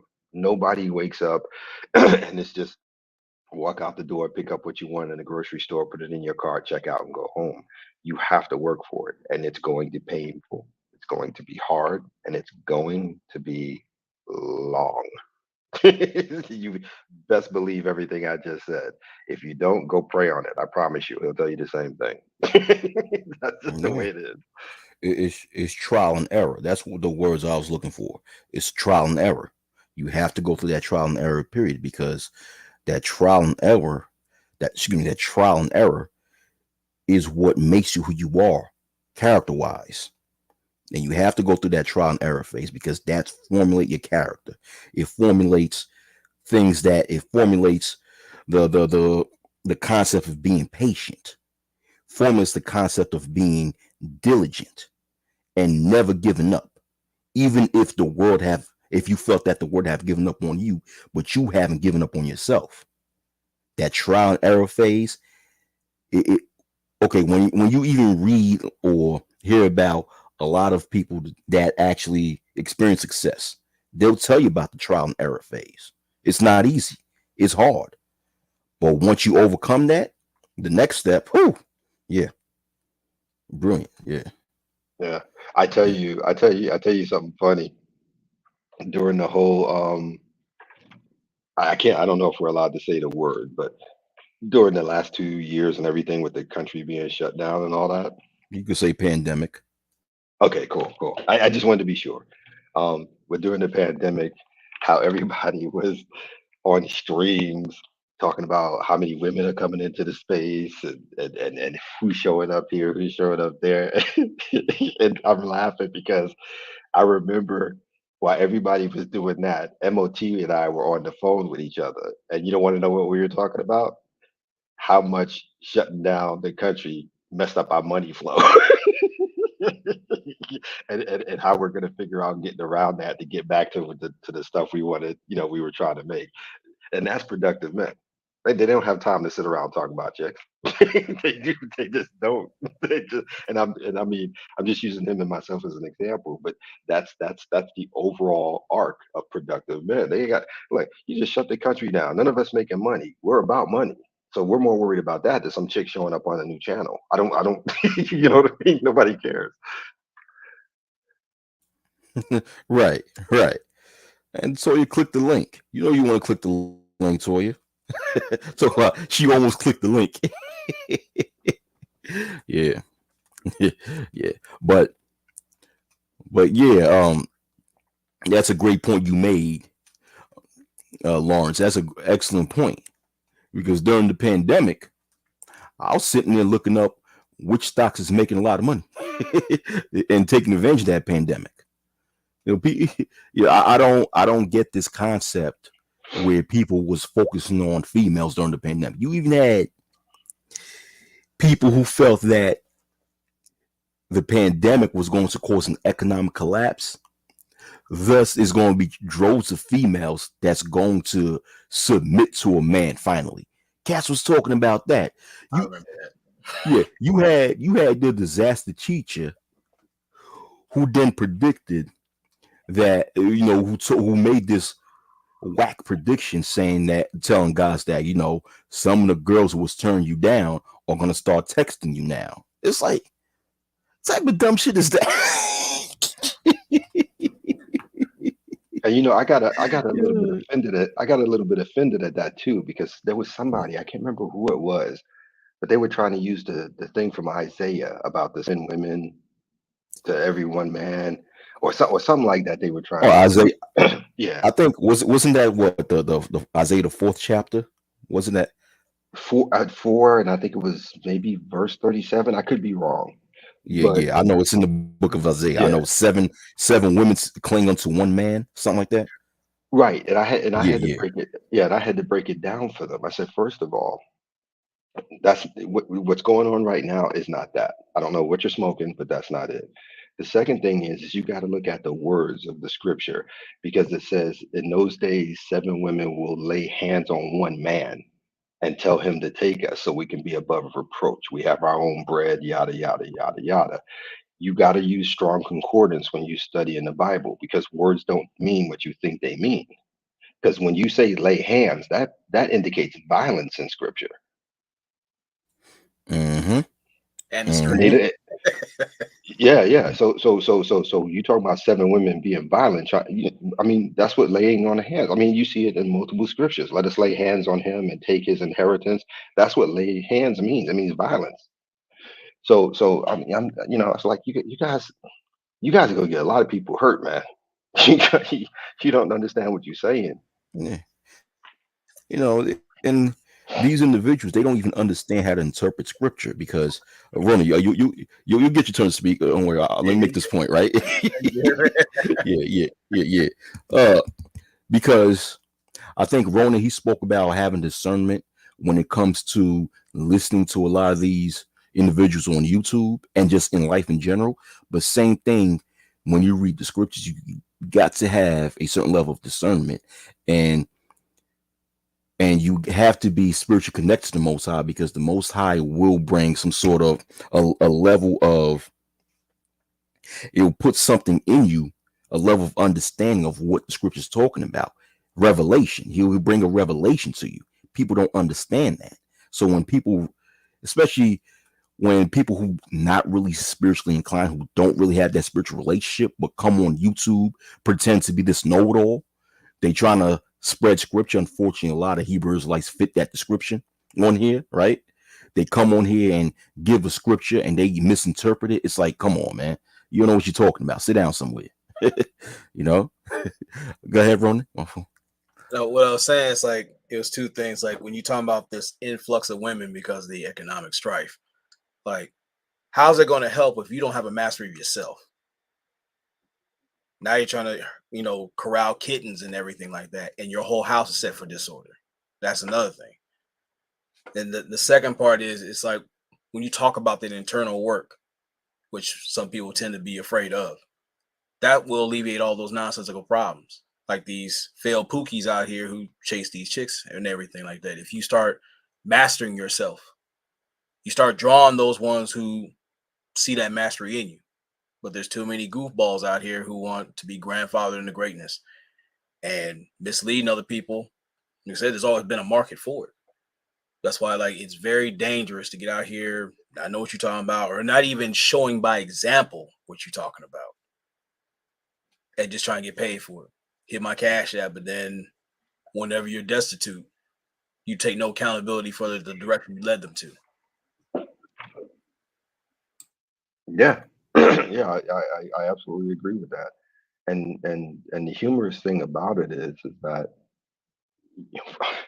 they don't have themselves in order. They can barely keep the one chick in order, but they want to get excited about having 7. And then I remember I can't remember who it was, but I said, look, I know what scripture says is going to happen, but here's the point. Just because 7 women will lay hands on you does not mean you have to take those 7 women. There's nothing that said you had to take them. They're just telling you a scenario that's going to happen. This is why you have to have, as Wacky was saying, discernment, revelation, etc., and so on. That is not something. First of all, you're getting excited about something happening that, in its full context, tells you it's the beginning of the end. why? Why would that bring you excitement? You know what I mean? It's just foolishness, man. And I'm sorry, I just happened to glance at the chat. Shalom Bronsberg, good to see you. That's another brother who came into space and like was listening to what everybody said and started using it, and it's been getting better. So yeah, because I got three: Bronsberg, Liam Sharp, and well, no, actually, he asked me not to say, so I'm sorry. But yeah, but there's three brothers who actually listen, not just to me, but to all of us, and really put it together. So I am proud of that, because like the saying goes, if you can save at least one, you know what I'm saying, that's a good day. Right. Correct. Correct. You know, and it's just when it comes to mastering self, yeah, that's like I said, once again, I go back to how a lot of males online, they they behave no different than the females that they complain about. Because when you take a look at the Keishas of the world, I say this about Keisha, their biggest fear is looking at the mirror and realize that they shit stink as much as everybody else. Now, somebody may hear this and might say, well, it's obvious that everybody know that they shit stink. Yeah, I mean, don't get me wrong. The whole world know that Keisha shit stink. Keisha herself know that. But it's all about admitting that her shit stink too. That's her biggest fear. And you see that same fear permeate among a lot of males online. Even though it is obviously it is evident that they shit stink, but they're afraid to admit that. So they're afraid to look in the mirror and realize that they have to do some internal improvement about themselves. They fear that. They fear having to admit, because when doing some internal searching about yourself or internal improvement, that takes having to admit all of your flaws that you have. A lot of people are afraid to go through that. You have to admit that they're afraid to admit their flaws. They're afraid to do that. So therefore they try to avoid it. Just like Keisha. Just like Keisha. And the reason why they still love Keisha is because they are Keisha. And birds of the same feather flock together. You know. Go ahead. The next person, y'all can have them, like anyone. Anyone. Vision, you've been quiet for a while. What you got to say? You've been quiet for a minute.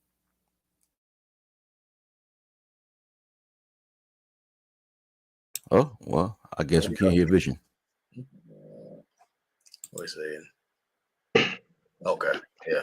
I'm here. Ronan, I just sent you something. Okay. I was checking it out, but you go ahead, man.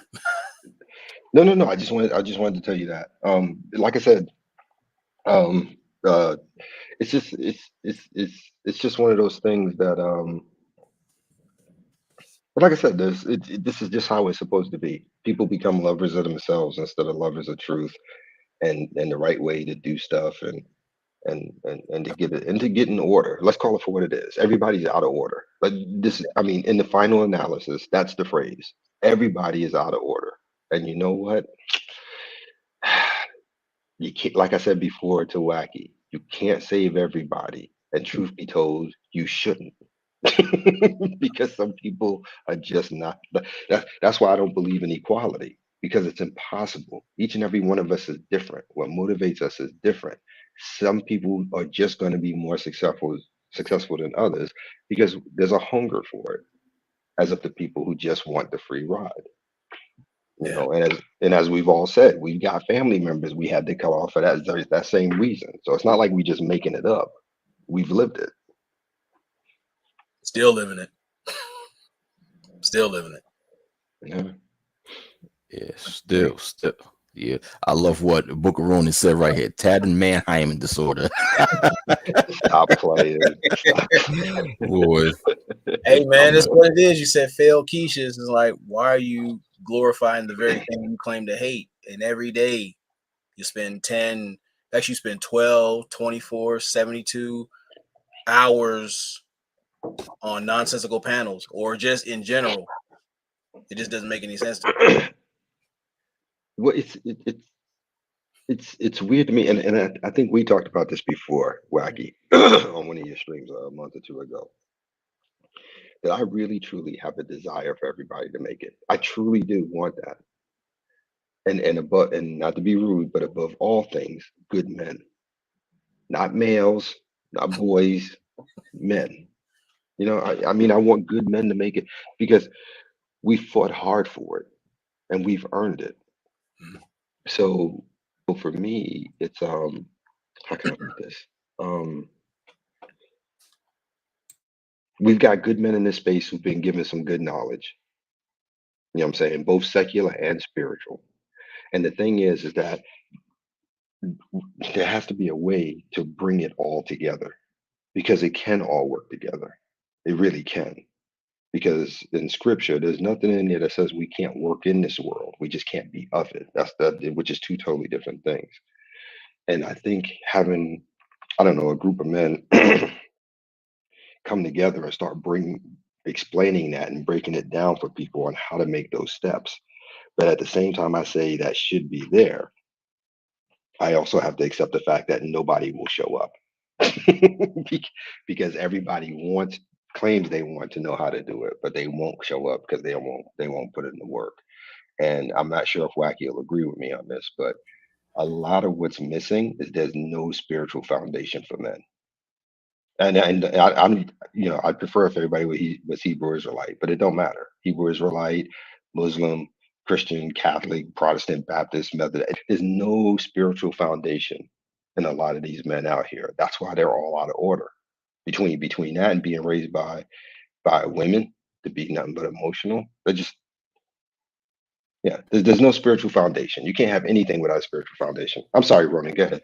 You know, before Ron can speak, I'll be real quick, Ron. I'm sorry about that. I know you. I'll be real quick I'll go be real because I quick. just have to mention, that's why I love one of the things that Ronan and Ronan Camp, including DS1, including, other brothers in the camp, they speak about certain components that men need in order to become better men.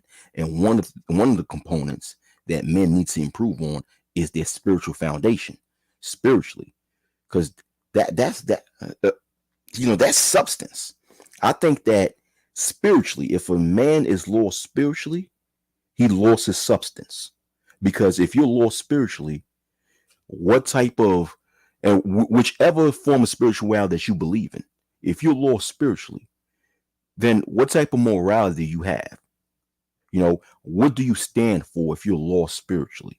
What things are you able to discern and can tell right from wrong? What type of decency are you going to have? What type of integrity are you going to have if you're lost spiritually? All that comes from a spiritual foundation.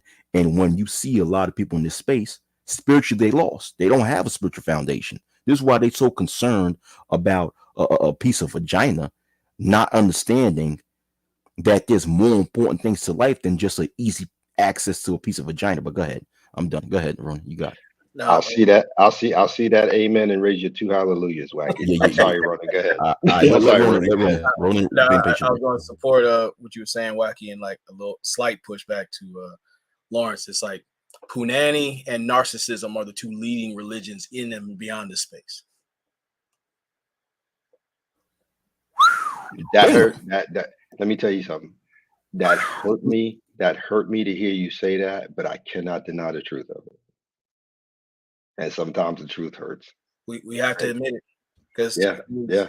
what this space used to be, it still is, but then they've been pushed to the side. You got brothers who actually want to work, get up and work. Some who stick around, Wacky yourself, and a number of others who still stick around because doing your own thing because it says you have to. But for the most part, what do you see out here? You got people worshiping the golden vulva or an internet idol who's promoting fail porn, and people will pay for it. They will pay for it. Mm-hmm. And that's just, it's not just, people trying to save themselves, as they say. It's more like, look, I need confirmation bias, and I will pay top dollar for it, even to my own detriment. That's something we had to accept. Yeah, like I said, unfortunately, that's true. I'm sorry, Wacky. Did I cut you off? Yeah. No, you didn't cut me off. But But to add on to what Ronan said, in pursuit of happiness, they're willing to pay top dollar for confirmation bias. And I thought Ronan was going to the golden calf. He said the golden vulva. It's like just imagine, brothers like us walking down from Mount Sinai, and then you got the people right there worshiping the golden vulva. They make a big old vulva out of gold, right? They putting it on some sort of stool, and then they just bow down to my we're not worth. That's what's going on right now in this space. They're worshiping the golden vulva. But you know what? That's what they want to do. That's on them. What I can do is speak to those who have ears to listen. If you have ears to listen, you have eyes to see. I could help you out. If you don't, I can't help you out, brother. But I do believe in, leaving rope for those, like I said, who do have eyes to hear. No, excuse me, eyes to see and ears to hear, because we got to give a chance to those who have potential to actually be something special. That's why I do believe that I'm still I'm still a tremendous believer in actually, changing policies that's going to benefit black boys. Black boys, because the boys, they need a better future. They deserve at least a chance at a better future and a better environment. And these other motherfuckers, like I said, like my generation older, for the most part, fuck them. The millennials, Gen Xers, baby boomers, a lot of them are lost, man. These younger boys out there, the generation, the Z's, or the Zoomers, or whatever you call them, you can still help them. It's still a chance. But I think my age and older, we're fucked for the most part. What do y'all think? Can't argue. Yeah. Look, I'm the bottom half of the boomer generation. I'm telling you, it's done. So I agree. What I'm saying? I agree. I agree. But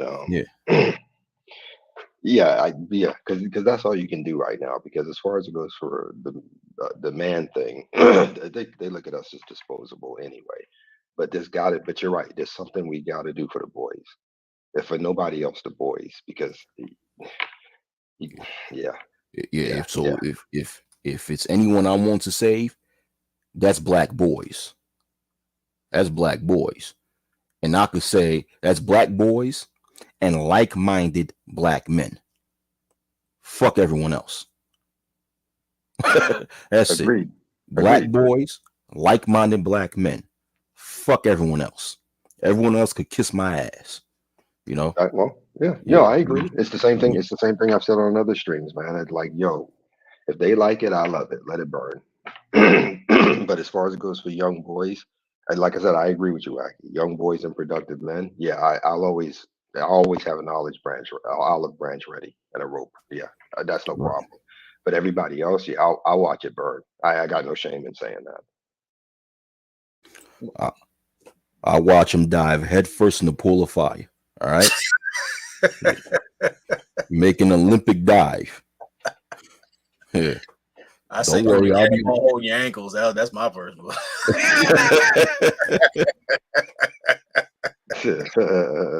Okay.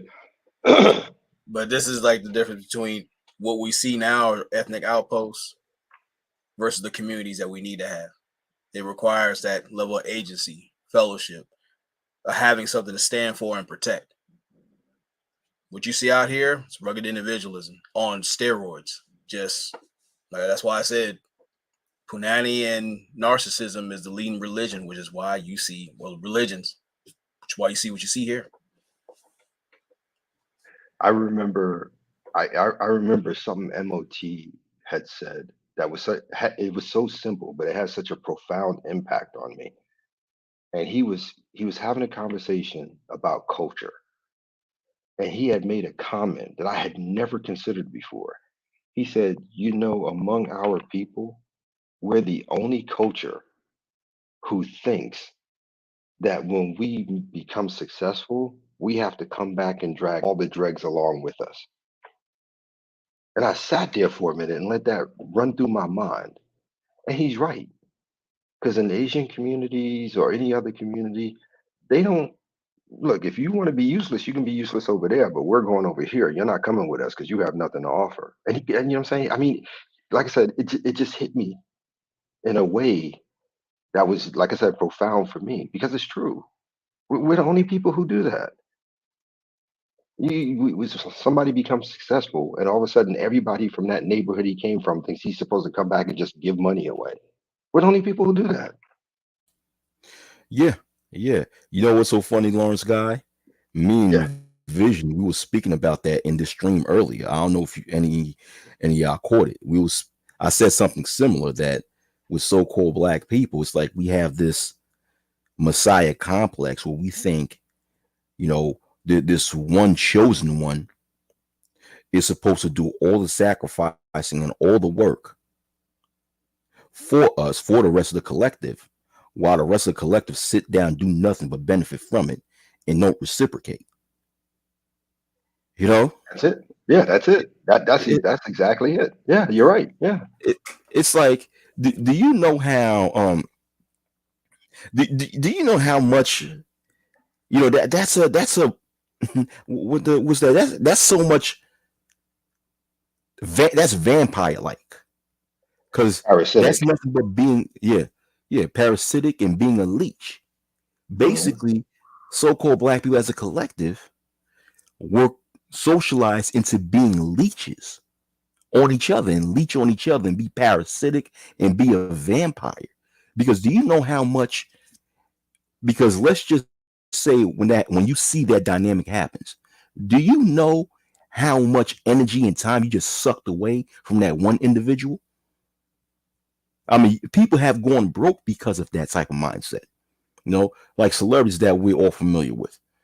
Rapper MC Hammer, who went from making $500,000 per month to going bankrupt because you had all sorts of parasitic people from his neighborhood who was leeching on him for help. It's same thing with one of my favorite basketball players, Allen Iverson. Broke, broke. Why? Because one reason, he was taking care of so many people from his old neighborhood, taking care of all these damn parasitic leeches. Went broke. It sucked up his energy, sucked up his time, sucked up his money. All the things he worked so hard for, gone. That ain't me, motherfucker. That ain't me. You ain't leeching off of me, motherfucker. Shit. You leeching off of me, you get stomped on. Fuck out of here. Shit. But it's interesting. It's interesting the MC Hammer thing because I do remember a documentary from years ago, and they were interviewing Arsenio Hall for it. And I remember Arsenio had said something because it was about how he went from somebody to being broke. And Arsenio had said he was standing on stage one day, backstage, watching him perform, and he introduced himself to a guy standing there. And he said, Arsenio said, "Yeah, I asked the guy, what does he do?" He said, "Nothing. MC just gave me a job. I just stand here." So yeah, the point is he was doing that. He was trying to help everybody, and in that respect, from a spiritual perspective, he wasn't a good steward with what the Most High gave him. You know what I'm saying? Because we are called to that too. All the blessings that we get, we're called to be good stewards of it. We can't just willy nilly throw it around. Cast your pearls to swine. Fool and his money shall be, be departed. All the usual stuff. Right. Right. Oh, go ahead. Continue. Oh, go ahead. Yeah. I was just saying it's just mind-boggling because when you were saying the first part you were saying, I was just thinking like you said, the Messiah complex, the Savior complex. there's this thing in black culture, man, that, like I said, every one of us who becomes successful, they automatically put us in the category you were talking about. They think we're supposed to play the Messiah and just come back and throw ourselves on the cross for them, why they just get to stick around. You know what I mean? So yeah, I'm just agreeing with you, just mumbling, I guess. So,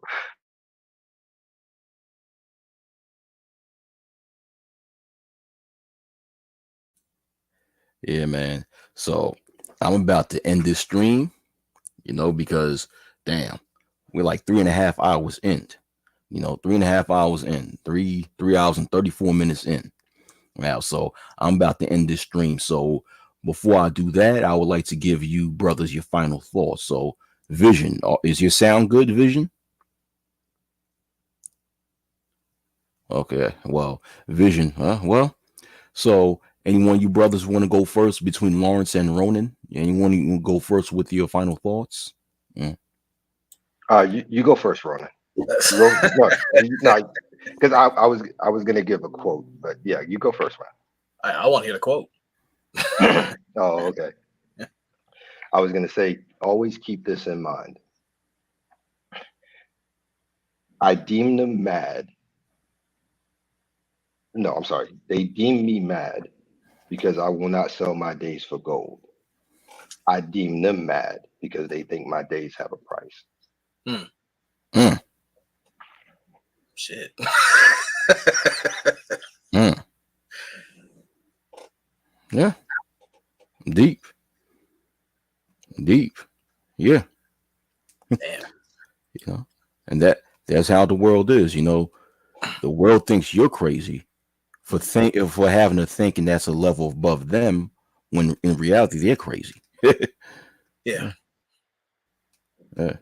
But No, it's a honor and pleasure to chop it up with you guys. I've learned a lot more than I've had in 24 days watching this space in most cases. But definitely it's good to see that there's solid brothers still moving, doing what they're supposed to do. I encourage everybody who's listening to this, keep plugging away. All the goofiness, they're retroactive. We need more creative, proactive people out here doing their thing, because they're searching for content. That's why there's a difference between content creators and conflict creators. They'll sit there and fight each other for the sake of content. Content creators, they create things and they have evergreen content from within and around them. So this is the age of creative. Kick ass and do what you're supposed to do.